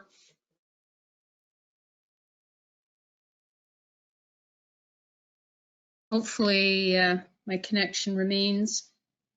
Thank you through you to Dave. I sent you an email, Dave, about some comments and questions about the RFP, and just wondering if you could clarify, have there been any discussions with the bidder between the time the RFP was received and today? Because there doesn't seem to be any more information that's been made available.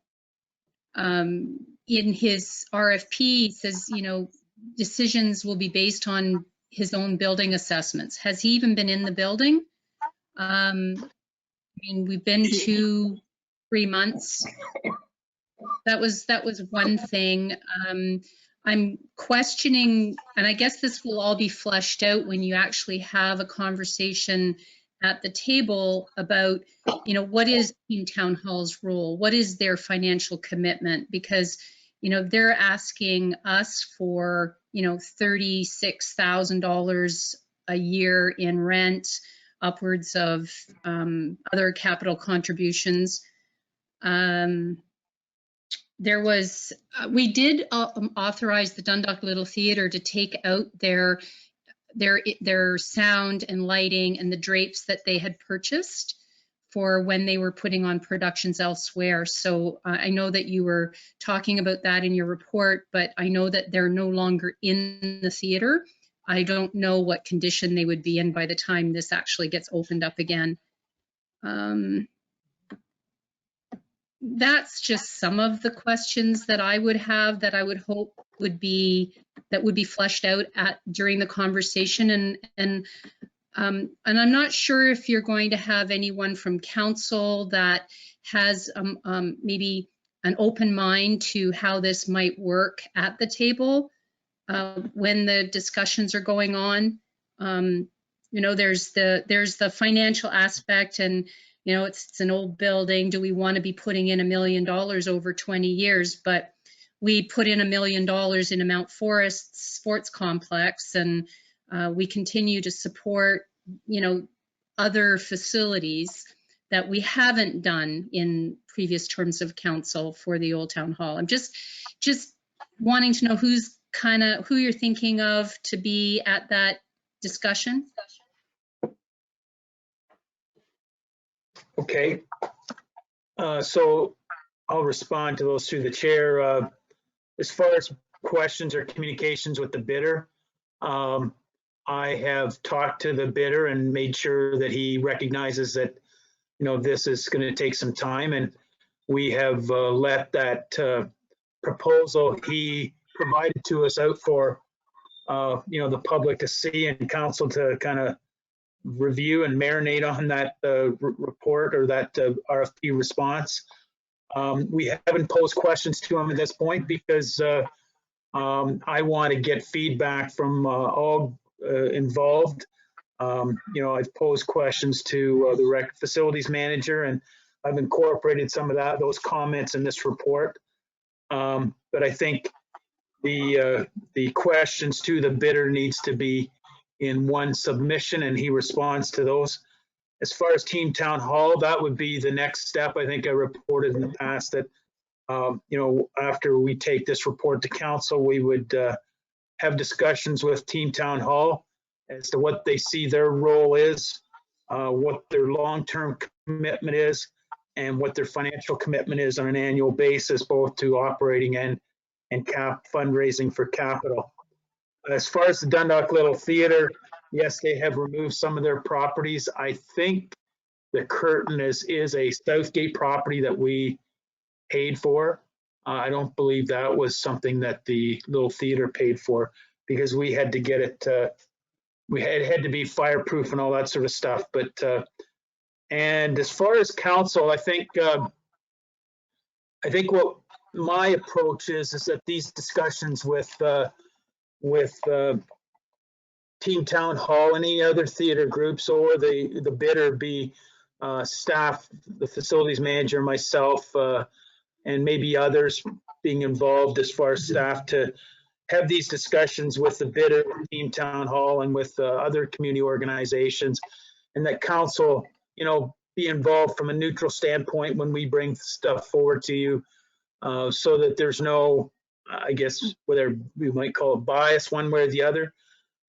Council as a whole would remain neutral, and we could take delegations from the groups if they feel more comfortable providing their feedback through that. But we would try and solicit answers to questions that council may have today or in the future through a process that they can, you know, Team Town Hall can think about and provide written response or verbal responses that we can share with you. But that's just my position at this point in time. And I, you know, if council wish it to be a different route, then we can do that too. Thank you. Okay, Martin?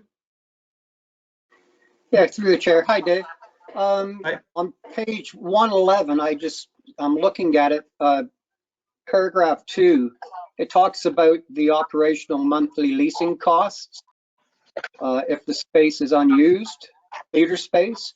I'm just wondering, the $3,000 a month, is that based on square footage area that he's renting out? Because that seems like a bit of money, because that's going to affect eventually what you said down in the second part, the ability to charge fees to cover expenses, and will these rates be too high for renters to operate? So it's kind of like a pivot point there. Where was that? What's the $3,000? How do they come up with that figure? Is that? I don't know, but I can ask that question. That was just a number that he put in his proposal. I'm sure it's based on, you know, operating costs and so on. But again, that's a fee per month that would have to be shared by the township and the community groups to keep that going. Yeah, okay. And it might not necessarily be $3,000 a month, right? So that could be maximum. Okay, I know, I just saw that and I wondered about it. Thanks, Dave. Okay. Anyone else? Jason here, John. Go ahead, Jason.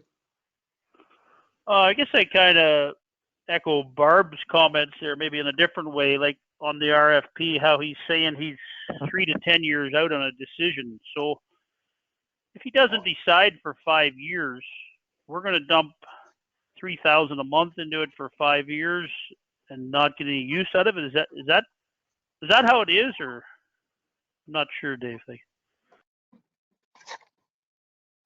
Maybe I missed that. I'm sorry. I'm just trying to, if someone could bring to my attention the 3 to 5 years comment. Well, I just thought in the one spot he's gonna, once his team or he looks at the building and will decide down 3 to. I thought that's what it said down further. Different. Okay, He's gonna decide. Yeah. Okay, I see where you're saying in question 6, statement as to the capital investment project, the bidder. So in the first 3 years, he's going to determine, I think what the whole thing there is that his investments are going to be over 10 years. It's not going to be in year 1 or year 3, but it's going to be multiple investments over 10 years to kind of, I guess, cushion the blow. I think that is a really good point. I think we need to get some clarification as to what would be the projects that he would take on within the first 3 years, the first 5 years, and the 10-year period. But have a report on that whole 10-year period, what he's going to take on and what his expectations of capital contributions would be from the township and the community groups, because we can't just kind of leave that unanswered by him without knowing our financial commitments or financial obligations or his expectations. I mean, it's one thing to ask, it's another thing for us to agree to it. Yeah, follow. I'm just like in your report here, it's a good report. I'm not saying that it's just, and then we talk about we're going to talk to these people and talk to this group and talk. Like, I think the community wants us. I think we're just falling back into where we have been. It's going to take so much time, and I think we have to make a decision sooner than later. And I'm just going to put it out there. To me, this proposal, paying that kind of money for the amount of use we're going to get out of it, and the amount of money that Team Town Hall has raised, especially when the little theater says they can't afford to use it, they don't think it. Just to me, we've got to get this settled before long, and I would say sell it to them for $1,000 and wash our hands of it, but that's just me, my opinion. Thanks, Jason. See, Barbara, there is anyone that hasn't spoken on this yet? Michael, and then I'll get to you, Barb. Go ahead, Michael. Yeah, I've read it over and I look at it and I'm thinking, if this guy is going to buy it for $1,000, fix it up, and then turn it into a profit, because he's not going to want to be in there, then why can't we, as taxpayers, we already own the building, why can't we turn this thing around with a plan and rent out those spaces to people and get the little theater? Yes, it's going to take some money, but I mean, I just still hate to see this heritage building leaving the village of Dundalk with recreation. We don't make money in recreation, no matter which facility we run and operate here. We lose money hand over fist with this, but it's that different demographic of people that we want to put in this building. And I still don't know, as a rec committee, I mean, we got to get more people on board with the saving this building of some sort, but I just, for $1,000 to get rid of a building in Dundalk does not make sense. Like when we want to revamp the downtown core and turning this over and then now we still pay money. I don't know. It just seems that we need to have a little more conversation before we close this deal. That's for sure. That's my comment. Yep. Oh, I think we need to have a lot more conversation. Seeing no one else, Barbara. Thank you. I just wanted to follow up. I loved Michael's, Councillor Sherson's comments. You know, if we're going to invest $1 million over 20 years, why don't we find that $1 million? But to Jason's point, Councillor Rice's point, I guess the question, Dave, at the table is, when does that $3,000 a month start kicking in? Because to me, I look at that as being a rent. And if the building isn't operational for 3 to 5 years, are we paying that $3,000 for that period of time? I guess I would have a problem with that. I understand he's looking for the $100,000 capital contribution because that's what it would cost us to, possibly tear it down. That was a number thrown out back in 2013. Not sure what it would cost today, but when you start looking at the numbers, $1 million over 20 years, what could we do to save the building with that $1 million and fundraise and make those changes? But again, being in private ownership, there's a lot less expense than a municipally owned building sometimes. I'm looking forward to exploring the options. Thank you. Dave? Yeah, so just to tie a kind of a bow around this conversation, I think what we have to assess is, that $4, $5, $6 million reports we've got that would take to invest in the building. Do we invest that much money in the building based on the present or historical use or future reuse?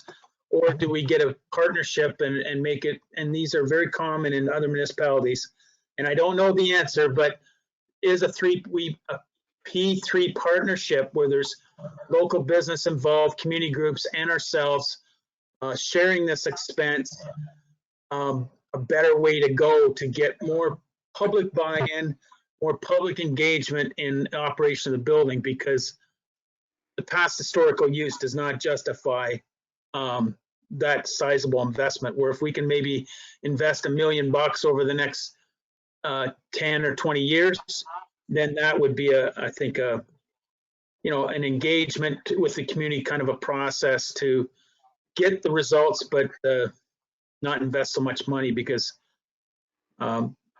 anyway, I've got some good comments here that I can go with, and we'll discuss that with all the parties and come back to council with another report, hopefully in the next 60 days. And I think that's the key, is that the interested parties are all getting together and discussing this and what they need, and to see from there. So that's good. Any last comments on this? Brian? Thank you, John. I think it's important that the investor understand, and I think it's important for all of us to understand that we need to foster a partnership with the investor here.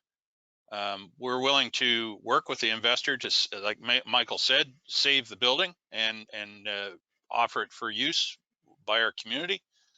But I think it's also very important the investor understand that we're not going to float the boat ourselves.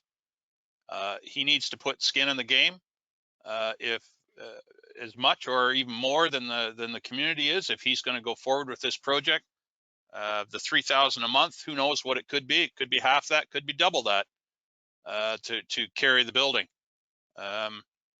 Michael's right, of course. Recreation of any form rarely breaks even, let alone make money for the community. But I think there's a lot more conversation that needs to be had, and if we can work a partnership with the investor and the rest of the community to save the building and make it usable, by all means, let's do that. But to Jason's point, if it's going to take $5 million to save the building of taxpayers' money, that's quite an investment, and we better be sure that the community understands what they're asking for. So anyway, those are my comments. Thank you. Yep. And I think another one of Jason's comments that was something that's very true is we need to make a decision. So although it's going to take time, we've got to get her done too. So this has been going on for a very long time. And I think now we're to a point where we've got some groups together that, like you say, can have skin in the game and go from there. So question, is anyone opposed to the motion? And that is carried then. 8.4.3, moved by Brian, seconded by Martin, and that's the downtown Dundalk accessibility and streetscape project. Dave, did you want you want to add anything about that? Yeah, so I brought this report forward just to kind of give a overview of what we're going to be sharing with the community at a public engagement or public consultation meeting on the 18th. We've included, the parking lot design, a couple examples of how the street may look in the future if that was adopted, with more one-way concepts and larger pedestrian areas to make accessible access to buildings. And then we've also shared some highlights of some future parking area that could be developed on the west side, a project budget, and last but not least, then the survey document in relation to the downtown business streetscape, downtown upgrades, and a CIP survey. We would also take the opportunity a few minutes to present the CIP and what it can do for businesses to help them adapt and grow in the future. So that's all part and parcel of one virtual meeting that we would take to the community for discussions and then talk to council at future meetings about going forward with the June 25th intake for the federal Canada Healthy Community Initiative grant, if there's support and buy-in from the community on that. Okay, thank you. Brian. Thank you, John. And speaking of a project that's been around for a while and has long teeth, holy mackerel, this one's been around the block several times.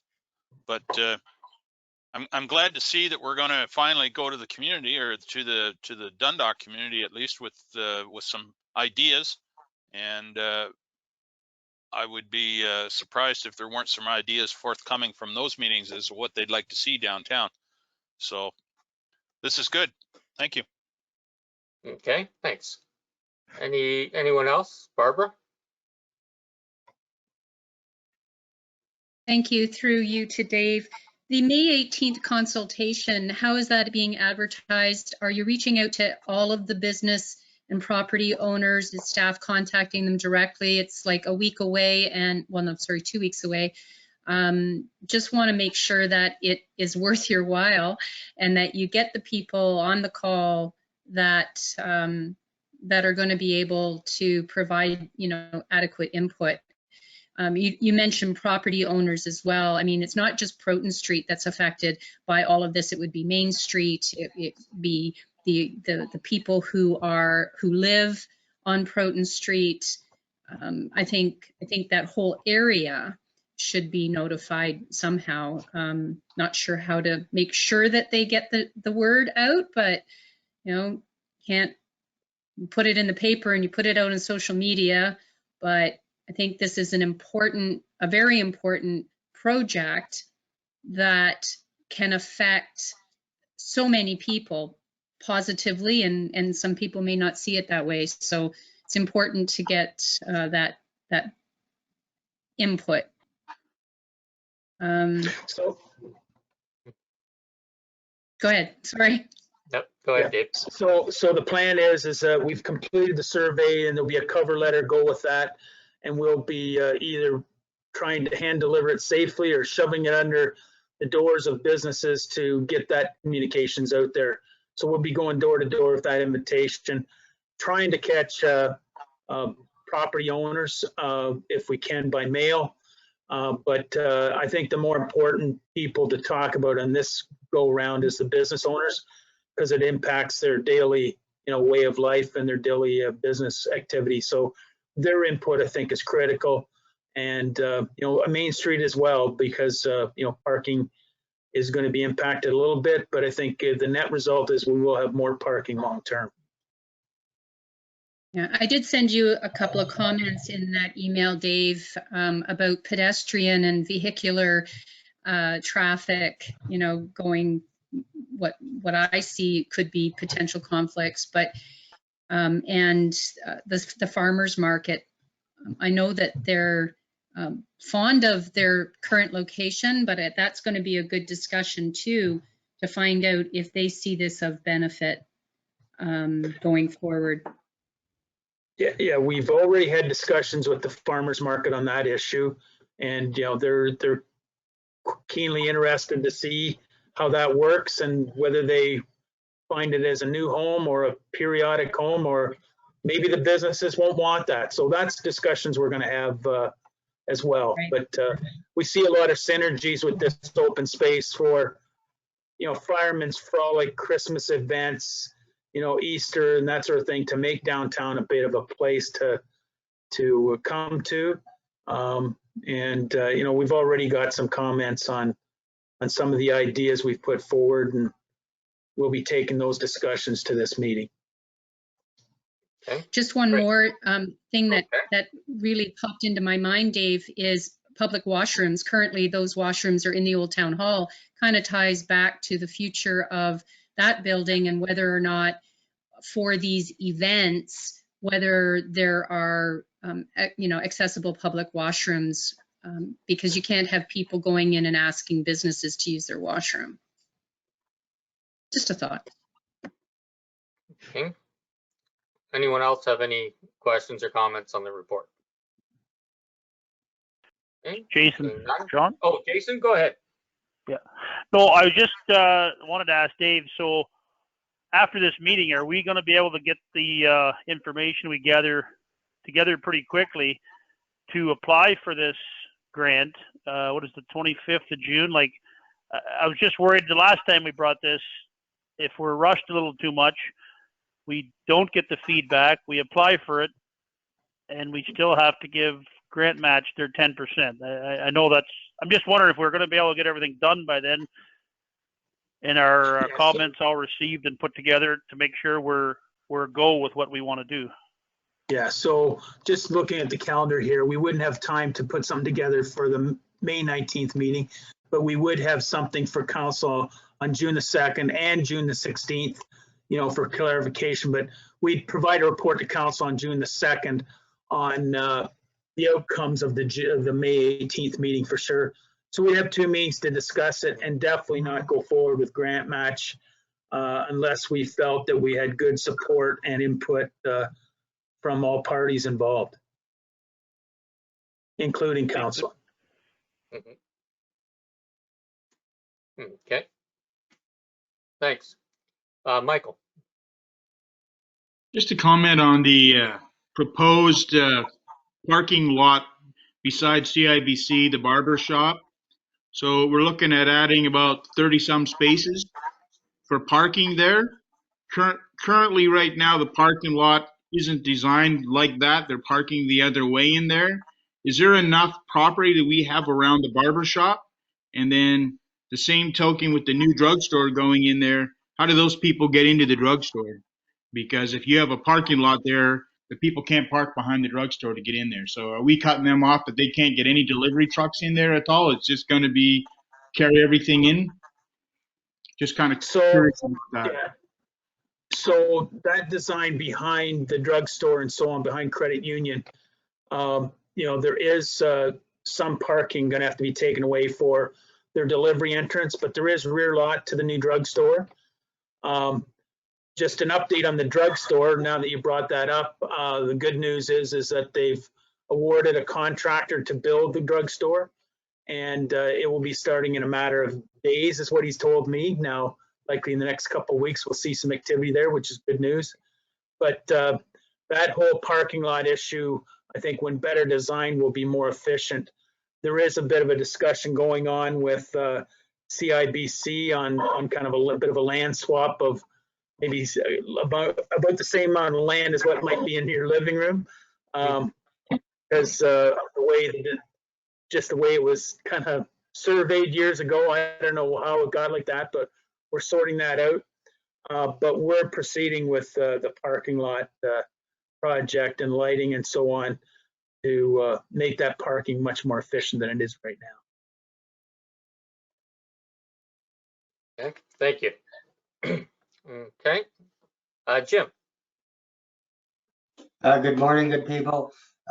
This concept was designed in 2019. We knew we were having the switch out of properties, but we didn't actually know the design of the drugstore and how the building necessarily looked. So when Triton took this on, you know, the whole back area there was looked at as a parking. So it will need adjustments for sure. Yeah, thank you. Okay, I've seen no more hands up. So is anyone opposed to this motion? Okay, that is carried, and good to see that underway with the public there. We did 8.4.4. Now we'll move on to 8.4.5. That's a Canada Healthy Community Initiative, moved by Jim, seconded by Brian. Dave, did you want to add anything to that? Yeah, so sorry about the title. That title should be Infrastructure Canada Green and Inclusive Community Building Program. This is a different grant, and that grant is just been brought to our attention that it's for larger base projects. If it's under 3 million, there's a continuous intake, so there's no deadline. I mean, the sooner you put in, maybe the better chance you have to get funding. Or you can go over 3 million, and there's a deadline of, I believe it's July 6th. I don't see us applying for something over 3 million, but there could be, you know, opportunities for new construction of a building for the Dundalk Works Garage, the building department, planning and economic development, and still looking at that Grey County yard. But this plan would be put it more into a new build, and that we demolish the existing buildings and have a fully new build.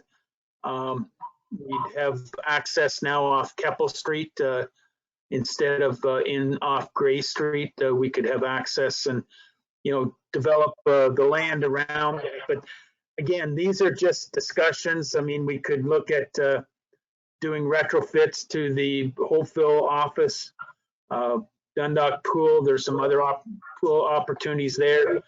New construction of a multi-use facility still kind of on the books as a DC reserve we've got going.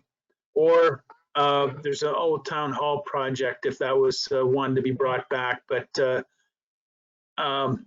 anyway, that's the discussion, and we need to think about this and talk more about it in relation to you know, what we put an application in for. But I think likely our best opportunity to get leverage the most money would be leverage reserves that we have for like a new build of building, Works Garage, planning and economic development office in Dundalk on that Grey County property.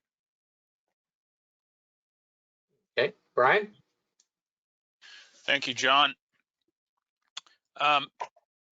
I guess I've given some more thought to this notion of the county property, and Michael's comments there a couple of meetings ago struck me as rather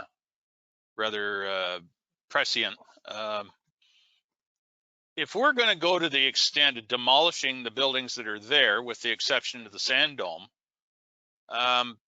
and build something new, why would we do it on a piece of property with questionable environmental standards, I suppose you'd call them? Why wouldn't we go to property that we already own, i.e. the new industrial park, and build a new facility there and let the county deal with their own environmental mess, and perhaps build accessible housing there, and try to keep that an environment, or that accessible housing or affordable housing, however you want to describe it, keep it close to the downtown where people, so it's walkable, right? And we'll go out to the industrial park and build our new Works Garage and whatever out there. So it's outside of any area that it may cause noise concerns, dust, all the rest of it.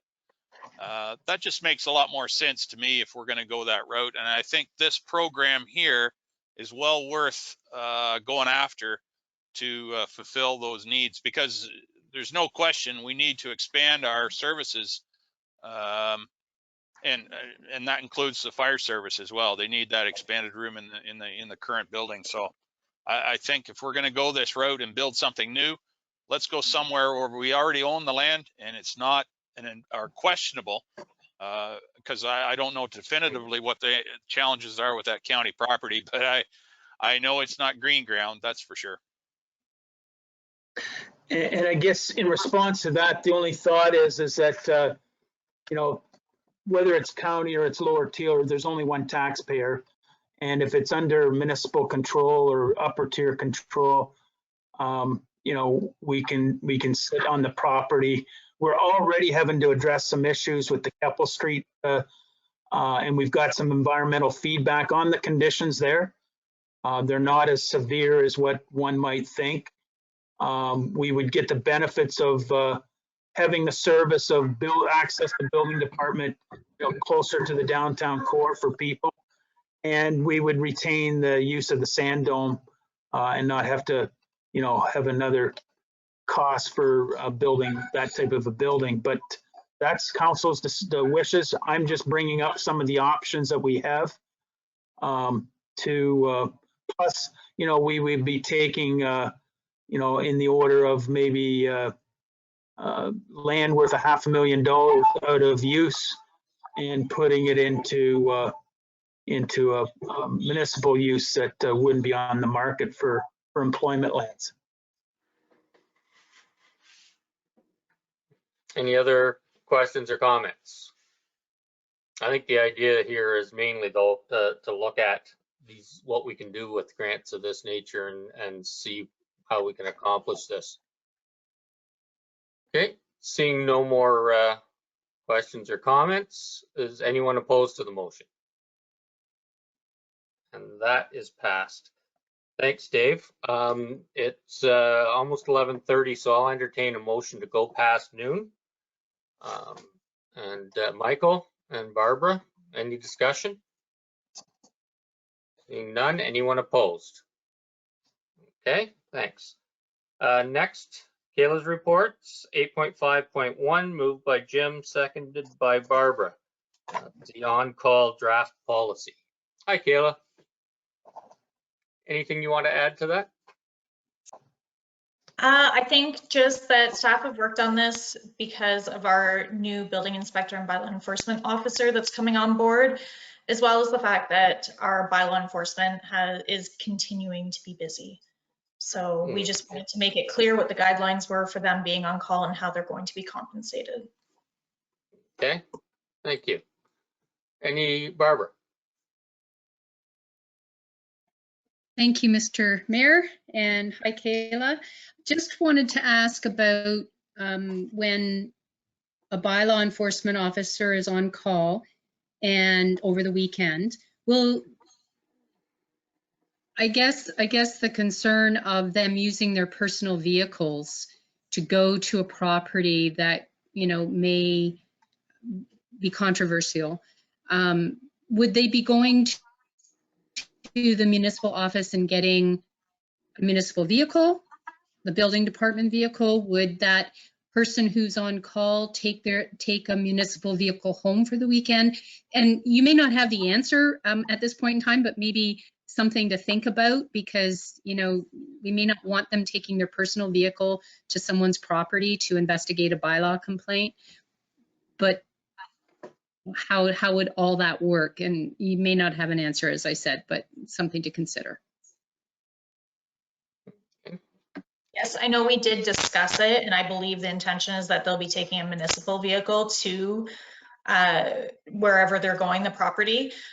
We haven't specifically discussed if they're taking that vehicle home or if they're to go to the office to pick it up, but that's something we can definitely work out, and maybe we should put that in the guidelines as well. Okay, thank you. Jim, and then I'll get back to Barbara.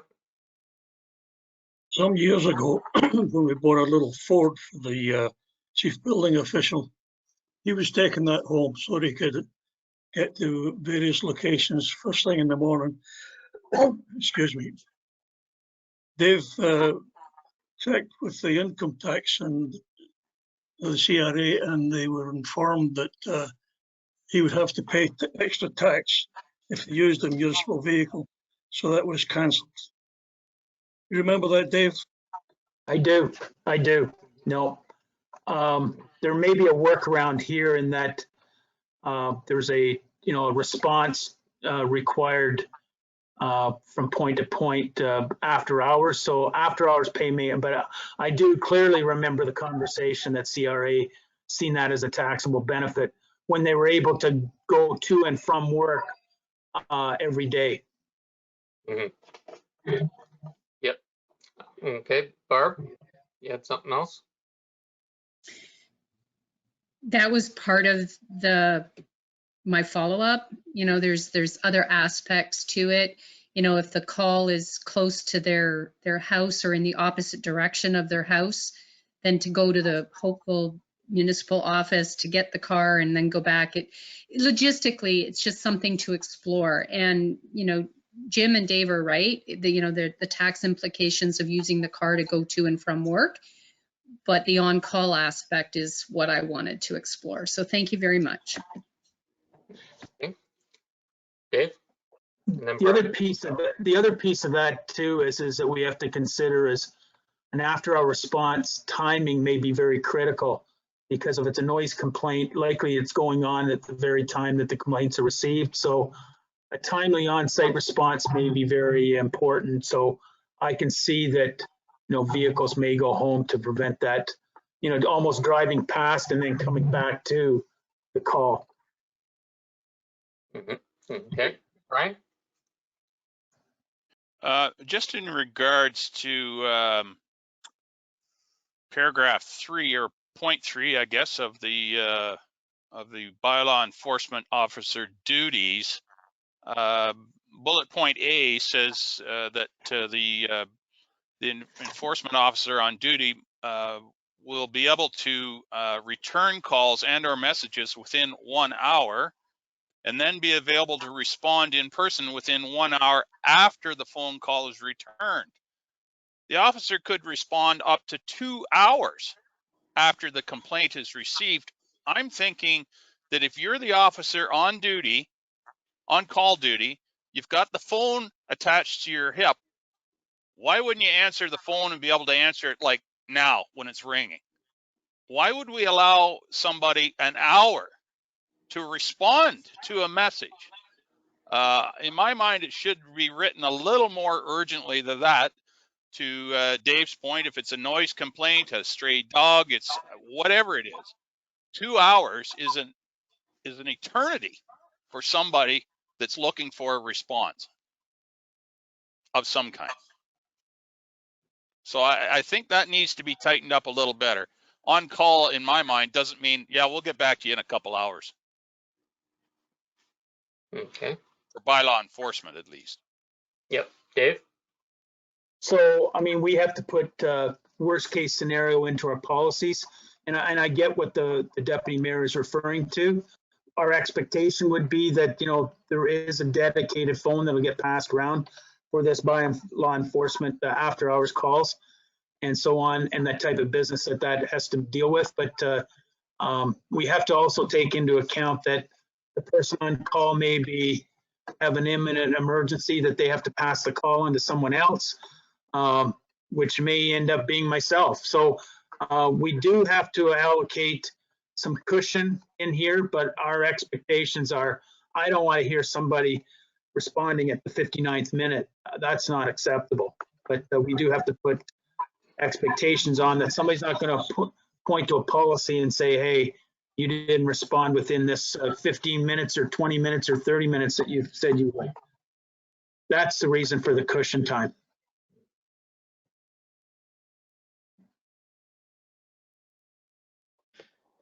Okie dokie. Jim? With the township getting serious about bylaw enforcement, this would be the ideal opportunity to get involved with the municipal bylaw book. Yeah. We need it. We need it. You better believe it. Mm-hmm.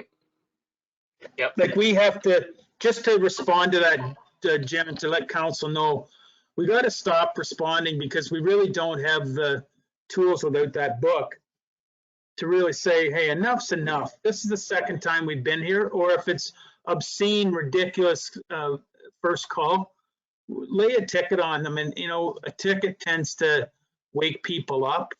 And each time the ticket gets bigger, and then we have progressive, let's call it progressive discipline, that we'll go to the courts if we need to. But this going by and saying you need to stop this, and they're just not listening. Yeah. Further to that, the cost of the OPP to attend some of these complaints is horrific. We'd save a hell of a lot of money by having our own bylaw books. Yeah. Yep. Any other comments? Michael? I'm just kind of wondering, do we have a record of how many complaints we would get on a monthly? Like how often on the weekends are we going to be calling these guys out? Like it's not going to be building infractions on a weekend. It's going to be just kind of noise complaints would be the only reason the guys will be called out.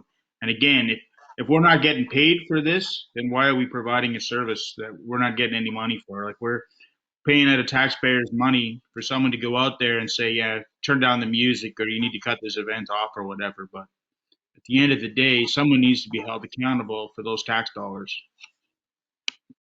Mm-hmm. Yep.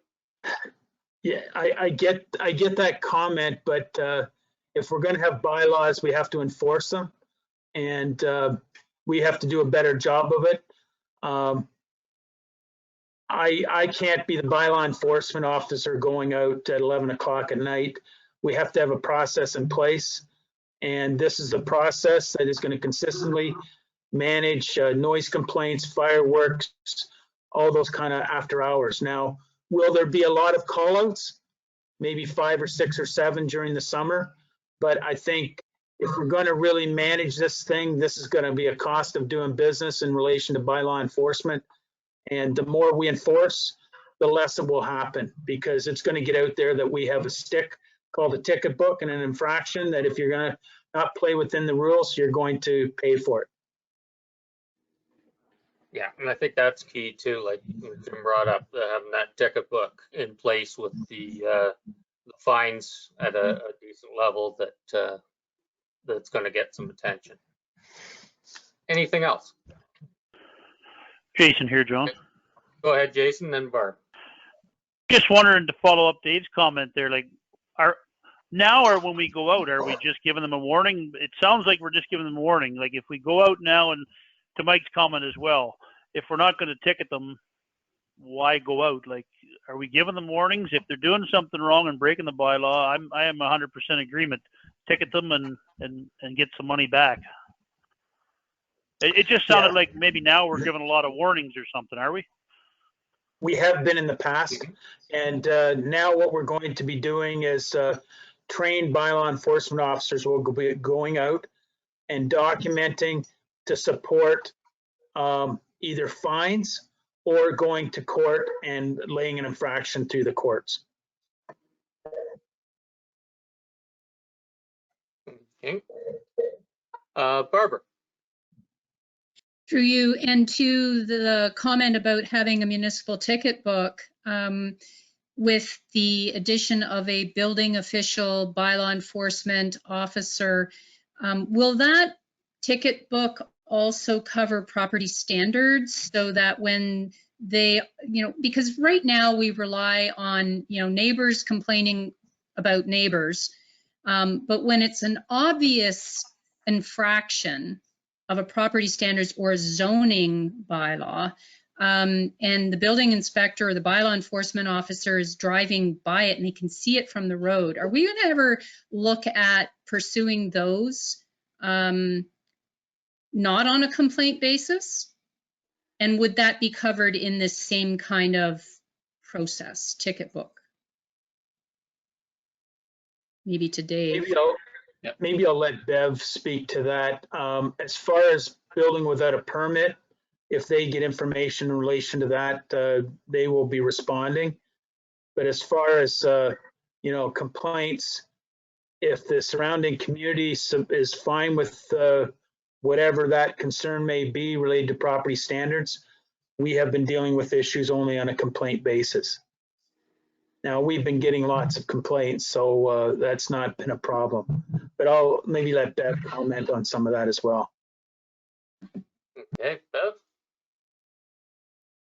To the mayor, currently the bylaw, first of all, I'll say the building code and the Building Code Act look after anything with the building, and it's very well legislated and laid out what needs to be done in the process that needs to be followed. So that's not, well, it's not a strenuous issue, but it is an issue.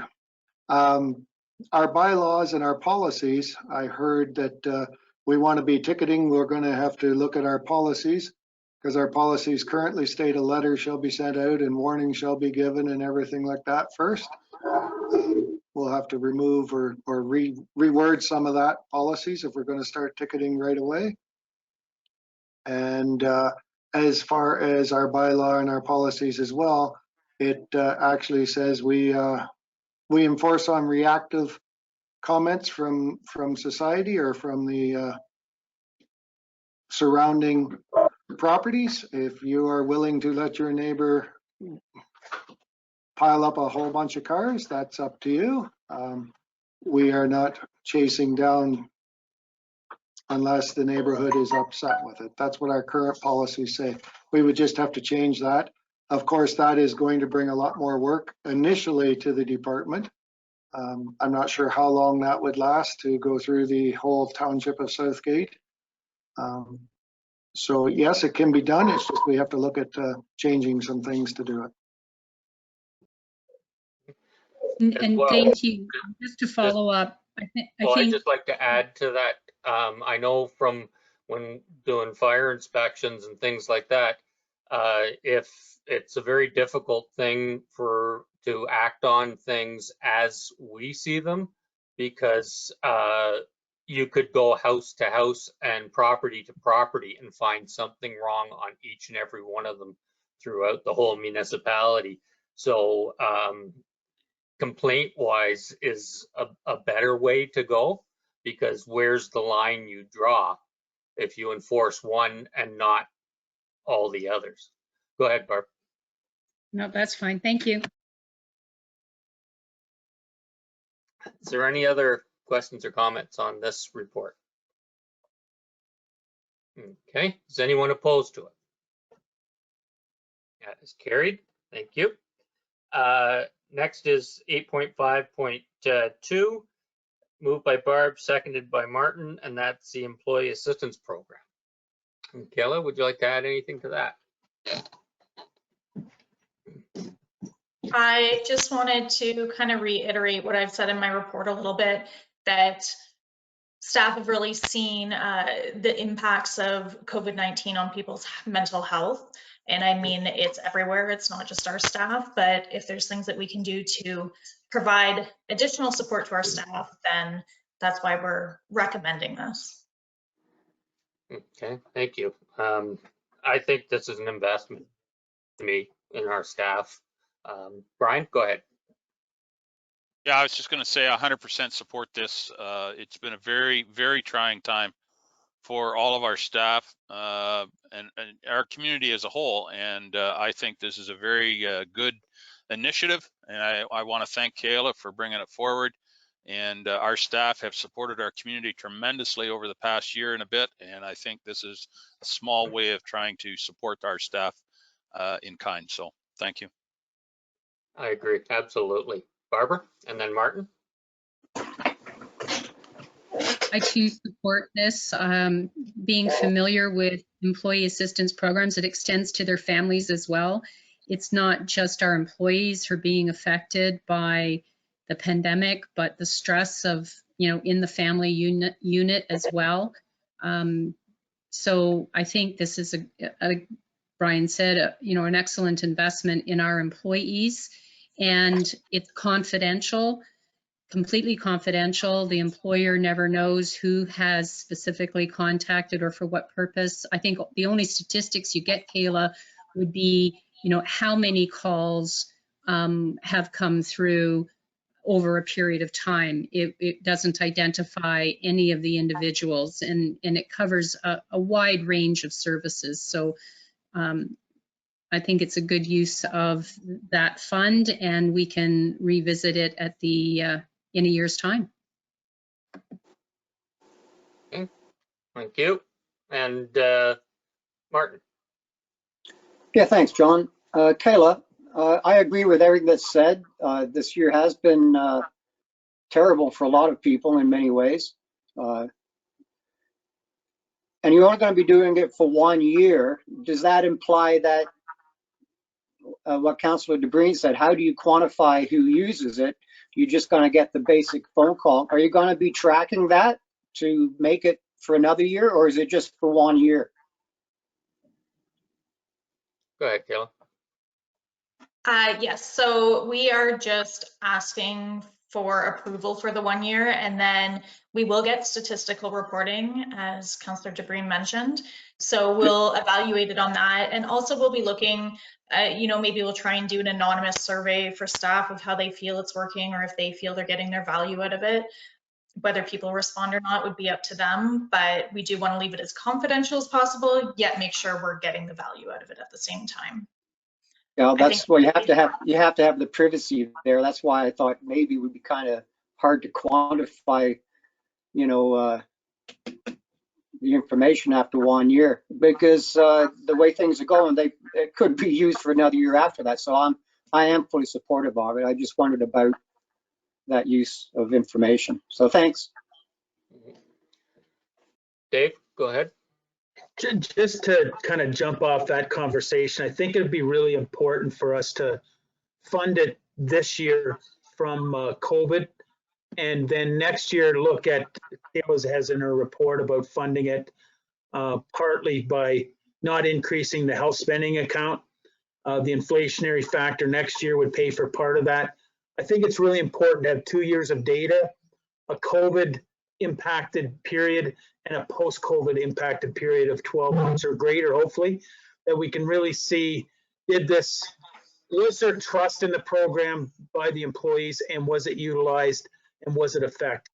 And I think the scope of the feedback that both from the employees that Kayla's talking about, and the calls, number of calls and the types of calls, we can then assess and make a decision, in the 2023 budget.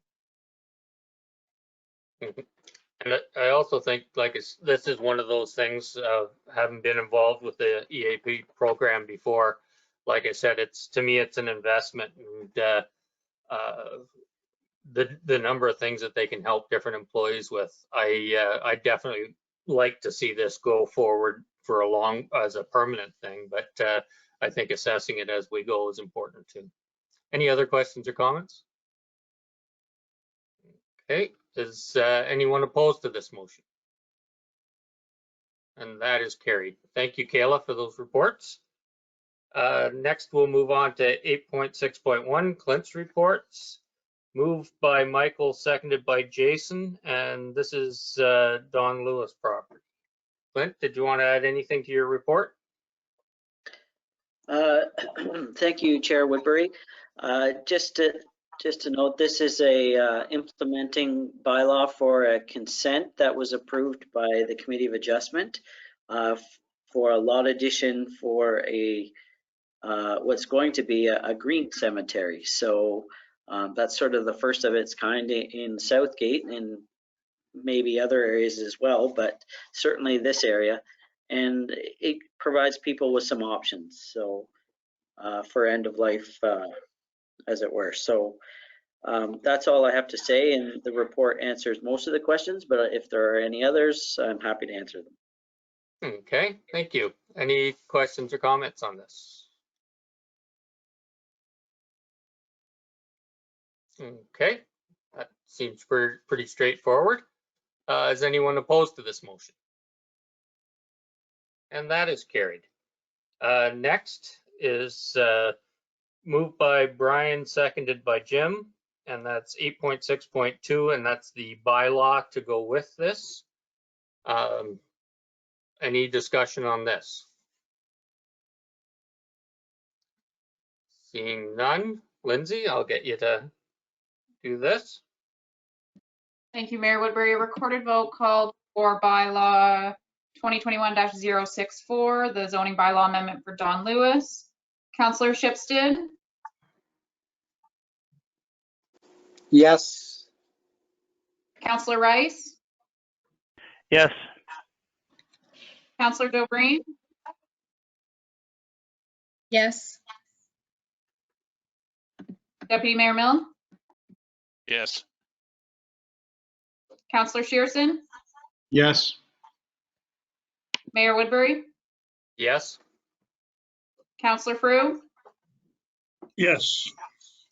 By a vote of 7-0, that's carried. Okay, thank you. 8.6.3, moved by Jason, seconded by Michael, and that is Paul and Ina Martin property. Clint, would you like to add anything to your report on this? I think the report speaks for itself. Okay, thank you. Any questions or comments on this? Okay, is anyone opposed to this motion? That is carried. Next, 8.6.4, which is the bylaw for Paul and Ina Martin, moved by Barbara, seconded by Martin. Is there any discussion on this? Okay, Lindsay, go ahead, please. Thank you, Mayor Woodbury. Recorded vote called for bylaw 2021-065, zoning bylaw amendment for Paul and Ina Martin. Mayor Woodbury, Yes. Deputy Mayor Milne, Yay. Councillor Dobreen, In favor. Councillor Rice, Yes. Councillor Shearson, Yes. Councillor Frew, Yes.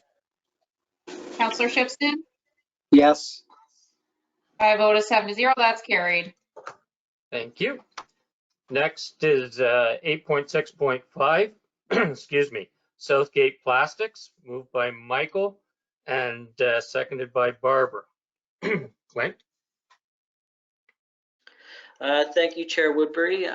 This is a site plan that will implement a zoning amendment that just came forward in March. So it was approved in March, and now they're eager to get building and whatnot. So they submitted their site plan, and it's before you here. It's a fairly typical site plan. So unless there's any questions, I have no further comments. Okay, thank you. Are there any questions or comments? Okay, is anyone opposed to the motion? That is carried. And 8.6.6 is the bylaw to go with Southgate Plastics, moved by Jim, seconded by Martin. Any discussion? Okay, Lindsay, if you can go ahead on that, please. Thank you, Mayor Woodbury. Recorded vote called for the site plan for Southgate Plastics. Councillor Shipstead, Yes. Mayor Woodbury, Yes. Councillor Rice, Yes. Deputy Mayor Milne, Yay. Councillor Frew, Yes. Councillor Dobreen, In favor. Councillor Shearson. Yes. By a vote of 7-0, that's carried. Thank you. And 8.6.7, moved by Brian, seconded by Jason, and that's the official plan review, planning consultant. And Clint, would you like to go over anything on that report? No, not really. Just to say that this is definitely needed in order to get our official plan updated to comply with various policies and legislation that's come forward over the years, and as well to change some of the policies. Every time we come to council, there's always one or two good ideas to change policies, whether it be for affordable housing or increasing density in the urban areas, like that was mentioned today. All of those things can be addressed through the new official plan. So the sooner we get this out and get some proposals back, the sooner we can get that process going. Okay, great. Thank you. Any questions or comments from council? Martin. Good morning, Clinton. In 3.4, the scope of work, you say this project for this contract is anticipated to start mid-2021 with completion by the end of 2021. Is that, you think, enough time to get this done? Because it does seem to be a very big task. You think that's enough time?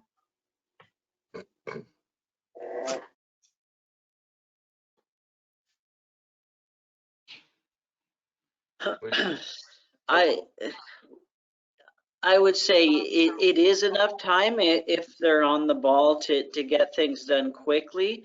What often takes time is whether or not there's any uptake from the community. And oftentimes what happens is if there is uptake from the community, there's often more time spent gathering that information than once it happens. So we are a little flexible with respect to that date, but we're targeting that date because we really need to move it forward for other projects and things that need to get done for the township. So that's the target, but it is a little bit flexible depending on the work plan that comes forward by the various consultants.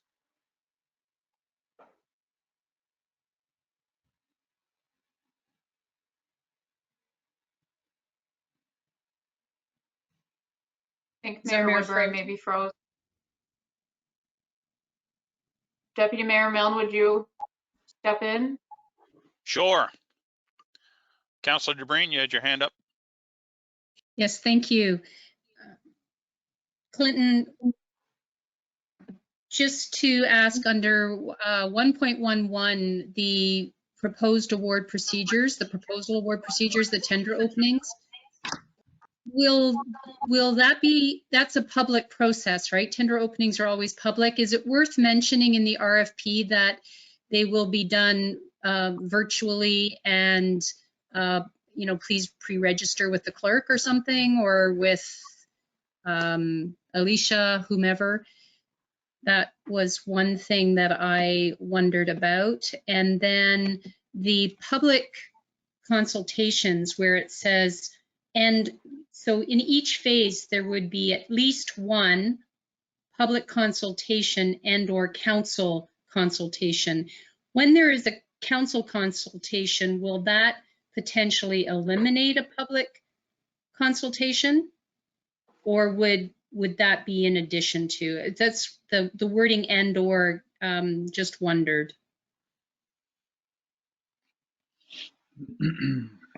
Through the chair, with respect to the second question first, I don't believe it would eliminate a public. That's why it's and or is it's up to the discretion of the consultant to a certain extent in their work plan and whether or not they can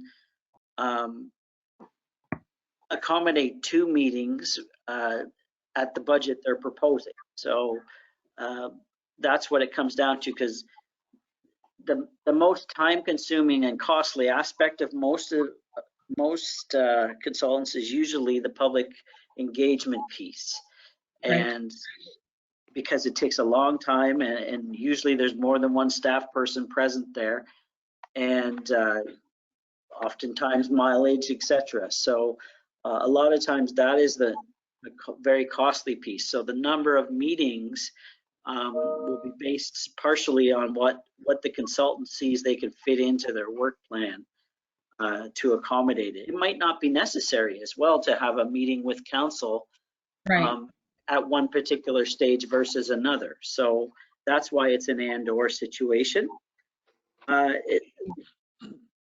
The first aspect, we didn't include that I would almost defer to the clerk in terms of whether or not we need to advertise the opening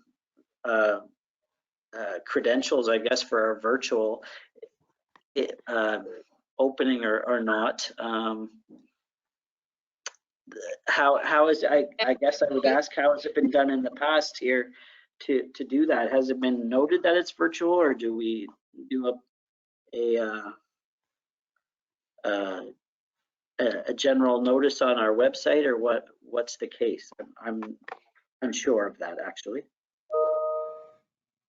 Sure. Go ahead, Lynn. So if I might, once we advertise on the website, like we've done with the past public works tenders and such, we put the GoToMeeting link right on the website where people get the tender documents or the RFP documents. So it goes right there, and then it's very visible. But Alicia can add a note to the front page of this RFP to add that as well, but it will be on the website. Thank you. And thank you, Clinton. And one follow-up? Yep. Just one thing that I was very conscious of, the way the county had gone out to where people gathered. And it's unfortunate that we're not gathering an awful lot in these, there's not an awful lot of community events, but meet the people in the street. I guess that will be some consideration given to whomever bids on the proposal, how they're going to, consult with the public. It is unfortunate that during this time of, stay at home, that you can't get together and have those open houses and have those group conversations, but hopefully things will open up a bit. Thanks, Clinton. Thank you. Any other questions or comments? Okay, seeing none. Is anyone opposed to this motion? And that is carried. Thanks, Clint. Next, we'll move on to bylaws and motions. 9.1, moved by Jason, seconded by Barbara, and that's road widening for Milners. Any discussion on this? Okay, seeing none. Lindsay, I'll get you to do the vote. Thank you, Mayor Woodbury. So recorded vote called for bylaw 2021-060, the road widening for consent file B12-20. Councillor Frew? Yes. Deputy Mayor Milne? Yay. Councillor Rice? Yes. Councillor Shipston? Yes. Councillor Dobreen? In favor. Councillor Shearson? Yes. Mayor Woodbury? Yes. By a vote of 7-0, that's carried. Okay, thank you.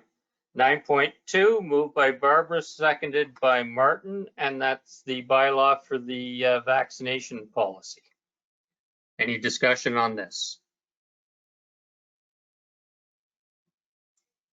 Okay, seeing none. Lindsay? Thank you, Mayor Woodbury. Recorded vote called to adopt the COVID-19 vaccination policy. Councillor Dobreen? Yes. Councillor Shearson? Yes. Councillor Frew? Yes. Deputy Mayor Milne? Yay. Mayor Woodbury? Yes. Councillor Rice? Yes. Councillor Shipston? Yes. By a vote of 7-0, that's carried. Okay. 9.3, moved by Brian, seconded by Michael, and that's the appointment for bylaw officer. Any discussion on this? Lindsay? I'll just add, Mayor Woodbury, that I'll bring another appointment bylaw to the next council meeting for our new hire, Aaron Reitman. Okay, thank you. Barbara? That's okay, thank you. Okay, This one's for Phil. He was not formally appointed yet, but has been with us for quite a while. Yeah. Thanks. okay. Seeing no other questions, Lindsay, I'll turn it over to you again. Thank you. So recorded vote called for the appointment of the bylaw enforcement officer, Phil Schramm. Councillor Rice, Yes. Councillor Shipston, Yes. Mayor Woodbury, Yes? Councillor Shearson, Yes. Deputy Mayor Milne, Yay. Councillor Dobreen, Yes. Councillor Frew. Yes. By a vote of 7-0, that's carried. Okay, thank you. Next, we have the 11.1, the regular consent agenda, moved by Barb, seconded by Jim. I wasn't notified of anything pulled, I don't think, but anybody have anything? And if not, would you like to comment? Brian? Just one comment on the new loader. Impressive looking machine. Just wondering how we're going to get it into the shed with that tall flagpole on top of it.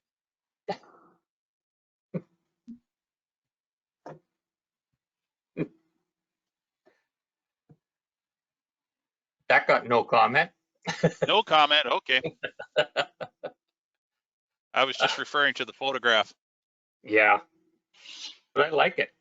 I think we should have a flag mounted on it. Any other questions or comments? Okay, hearing none. Oh, Barb?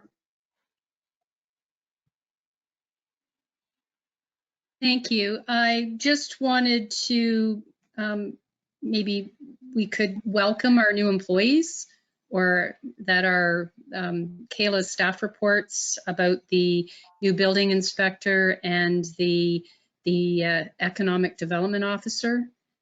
Say welcome. We look forward to when they actually start and meeting them. Okay, thank you.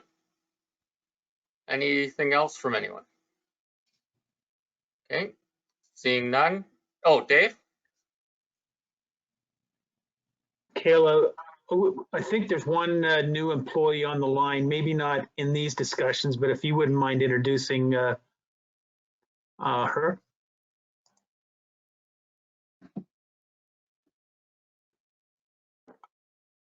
Sorry, I'm having technical difficulties. I'm just not sure if she's on the line. I know Terry was going to join us, but I don't see her on. The person I'm referring to, I think we see Charlie's on the line. Oh, sorry. Yes, so we did a quick introduction on before the meeting, but if Charlie's still there and listening, we'll get her to turn her camera on maybe. An official welcome, Charlie.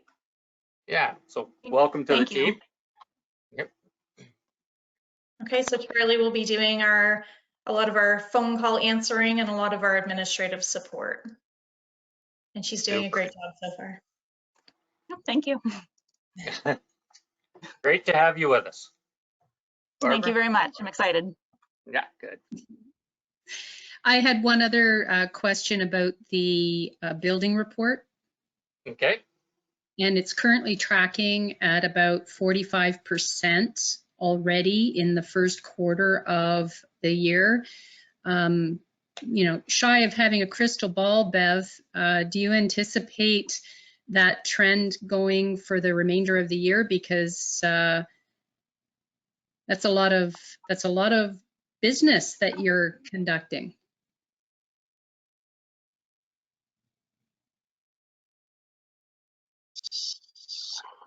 Here I'm on again. Sorry, things are slow everywhere, I guess. Do I anticipate it? Yes. Do I have a crystal ball? No. I am hearing I wish we did. people starting to talk about the cost of building, which is the first time. The cost was up last year. Of course, it's up even more this year.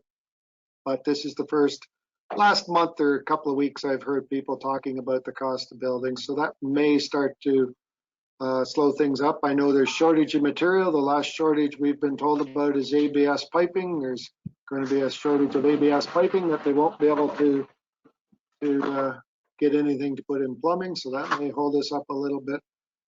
But with what Clinton is doing, I would say no, unless everybody just gets things in line and sits and waits. We shall be continuing on, I would think, at a good pace this year. Okay, well, thank you for all you're doing and your team. Okay, any other questions or comments on 11.1? Lindsay?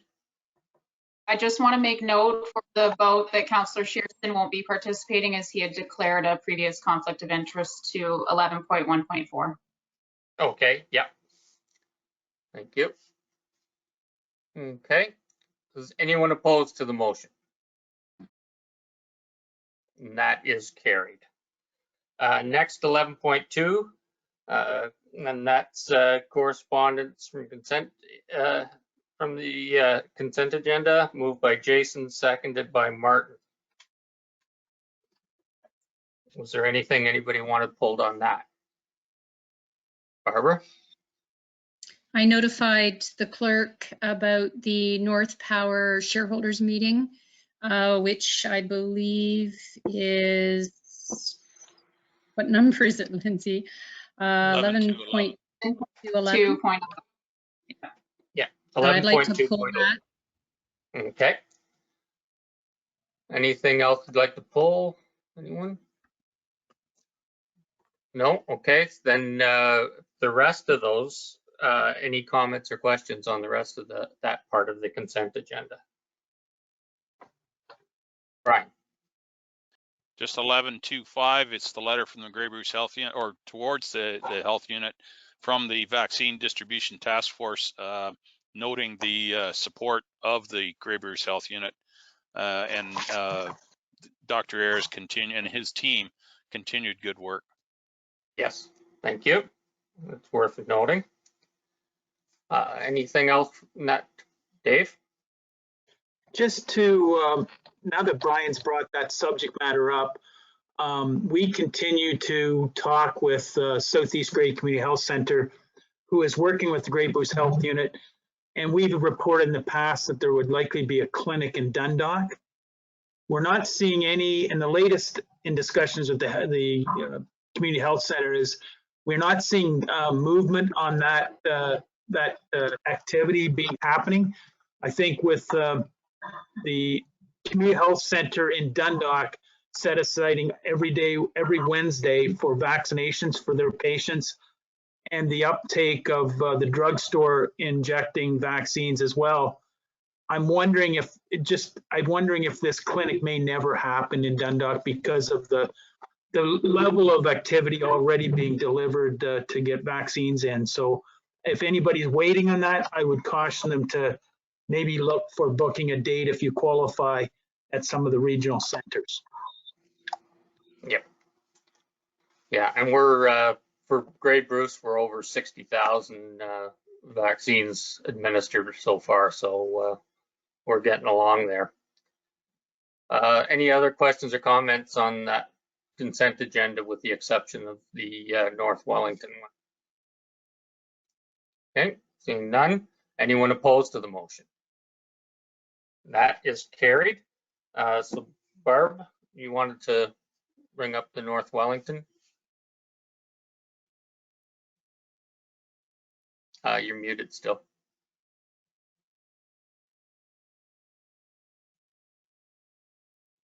Try that again.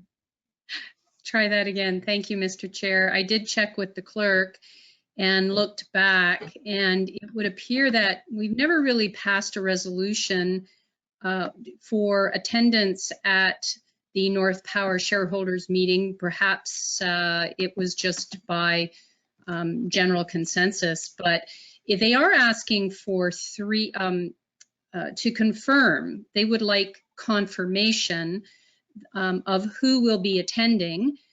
Mayor John Woodbury has, I would expect that you, if you're available, the CAO has always attended. And then they need a member of council to serve as a scrutineer, not as a voting participant. So I suggesting that we receive it for information and that council confirm with Wellington North Power the following Southgate attendees: Mayor John Woodbury, CAO Dave Milner, and someone on council as scrutineer. Okay. I'll need someone to second that. But I would suggest Jim be the scrutineer. He's the one with the least amount of committees. And so I think he should, it would be prudent to pick him to be the scrutineer. Jim or Jason? Jim. But I'll need a seconder. Does anyone want to? Martin, you'll second Barb's motion? And that was just my suggestion as a name. So. Is Councillor Frew available on that day?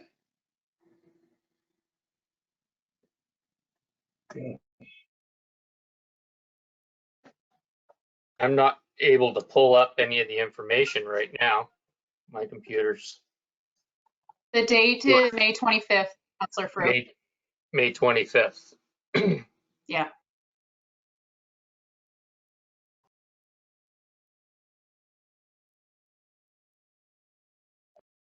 At 6, I think it's 6 p.m., is it not? I think usually it is, yeah. It means being scrutineer virtually. Yeah.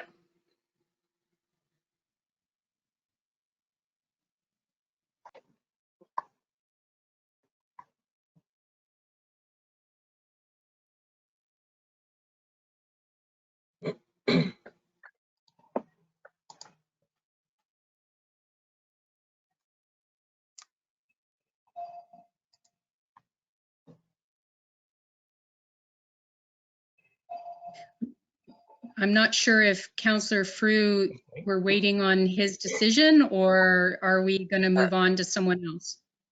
Are you? Oh, I said yes. Yeah, okay, so he's available.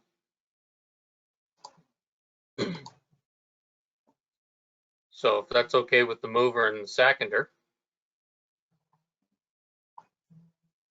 Seconder's in, mover? Sure. Okay. Is there any discussion on that?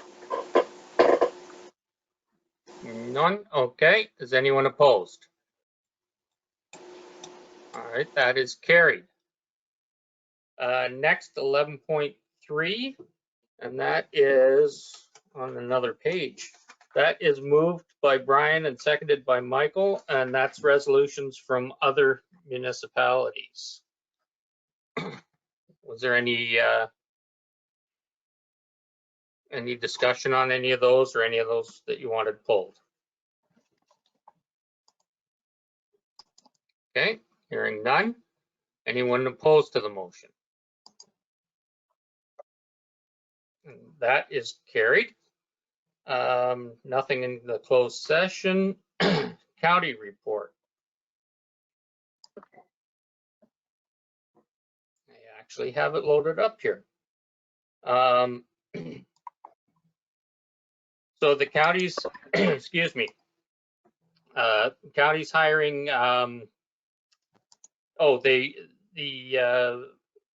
motion was passed about the tax deferral policy that was discussed at our last council meeting as well. Excuse me. There was some awards to some of the paramedics, to 4 of them, for some of the things they've done over the last year with COVID, and that's been, they've been very active and getting out with the some vaccines and home visits. The climate change coordinator is hired for a 2-year contract for the county.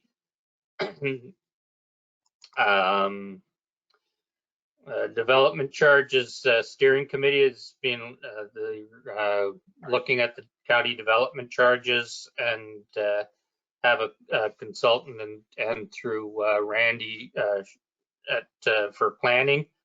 And somehow, I guess, I didn't get my hand up fast enough to nominate somebody else. So I'm the chair of that committee. It was investment reports, some of the reserve reports for the development charges. And I'd already reported on Kevin Wepler's retirement, and that Mary Lou Slicer was going to be the new county treasurer. And that Dave and Brian and Liam and I and Alan just had a quick virtual meeting with Kevin to wish him a good retirement from Southgate, because in these times where you can't have any retirement dues or anything else going on. So he had been a friend of ours of Southgate's dating back before Southgate. And so it was good to give him our thanks. So do you have anything else, Brian, from the county? Yeah, there was a couple things. One was that Grey Roots is going to build a general store, or a representation of a general store this year in Morrison Village. Dom Construction got the contract to do that. That's always exciting to see new things go into Morrison Village there. The other interesting report came from a subdivision in Meaford that's going to be built. They've got their plan of subdivision and approvals to proceed. It's a company that's done a lot of work over the years in places not necessarily close to here.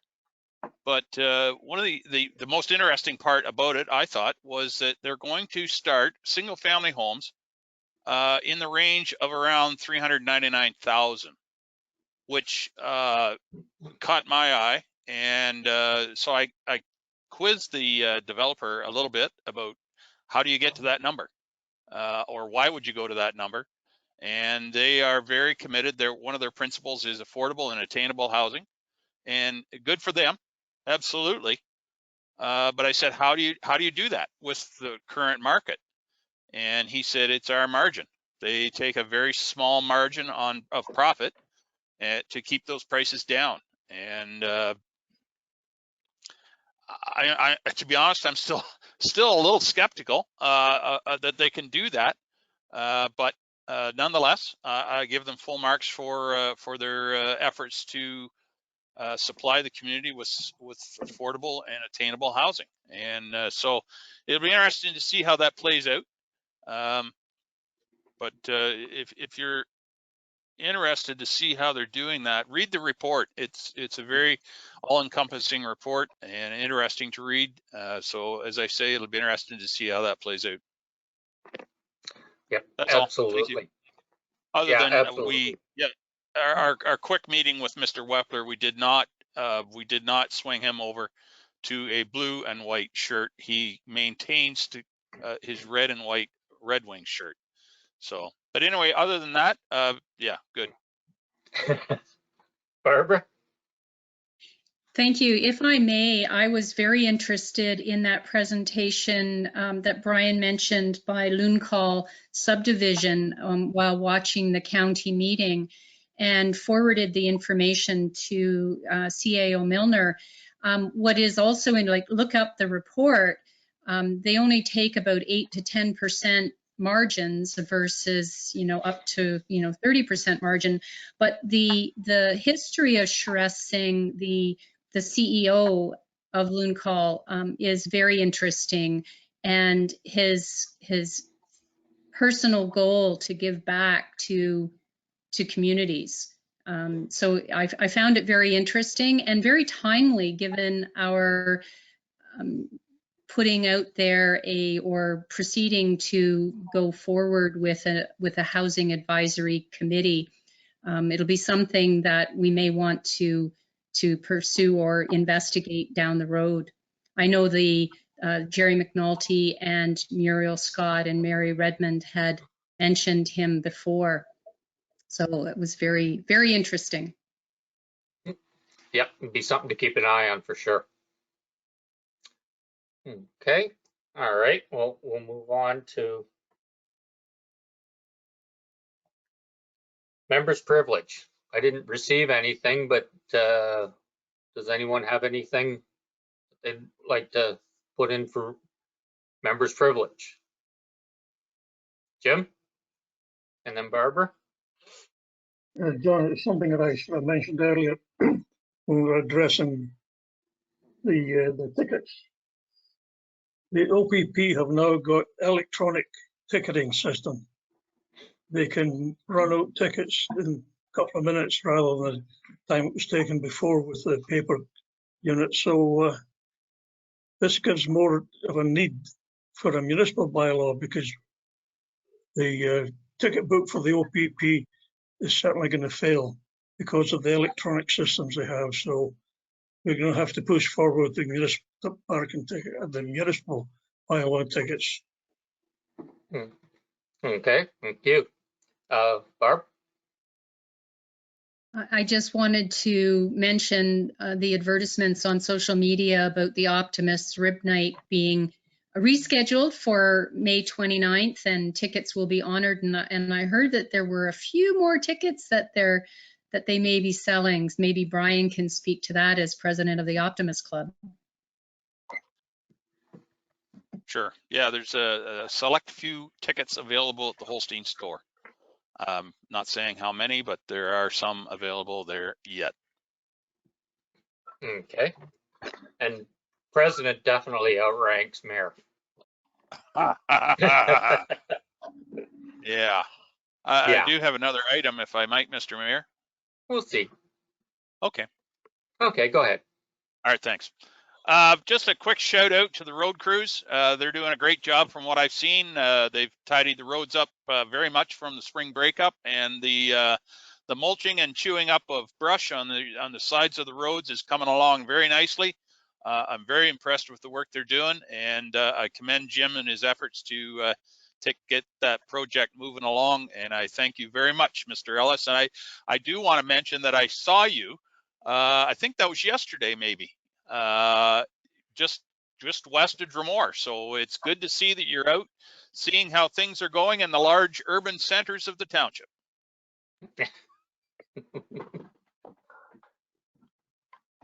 Good. Yep, that's good. Thank you. Anyone else? Martin?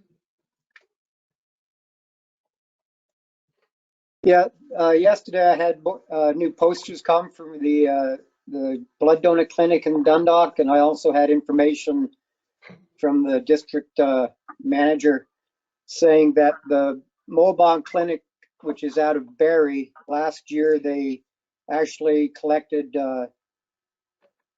over 10,000 units. So we were part of a good part of their ongoings. So it was a good year. So the next one's coming up in June 19th, a little bit early, but the fact that they did collect so many in a wide geographic area that they do, it was a good thing. So. Yep, that's great. Thank you. Thanks for the work you do on that. Okay, not seeing anything else. I have a motion here moved by Martin and seconded by Jason. It's a confirming bylaw. Any discussion on that? Okay, Lindsay? Thank you, Mayor Woodbury. Recorded vote called for the confirming bylaw. Councillor Delbreen? In favor. Deputy Mayor Milne? Yay. Mayor Woodbury? Yes. Councillor Shearson? Yes. Councillor Frew? Yes. Councillor Shipston? Yes. Councillor Rice? Yes. By a vote of 7-0, that's carried. Okay, thank you. And then I guess there's just the Brian's motion. We're just gonna call it that from now on instead of adjournment. We're just gonna call it Brian's motion. So moved. Okay, so moved. There we go. Thanks. So thank you, everybody. Got a lot accomplished, and have a great day. We will see you, I guess, next week. We've got more. So thanks, Yep. everybody. And Take care, That everyone. sounded like the roundup of Mr. Dress Up. We'll see you next week. yes, well, I was thinking of going more with the friendly giant and look way up.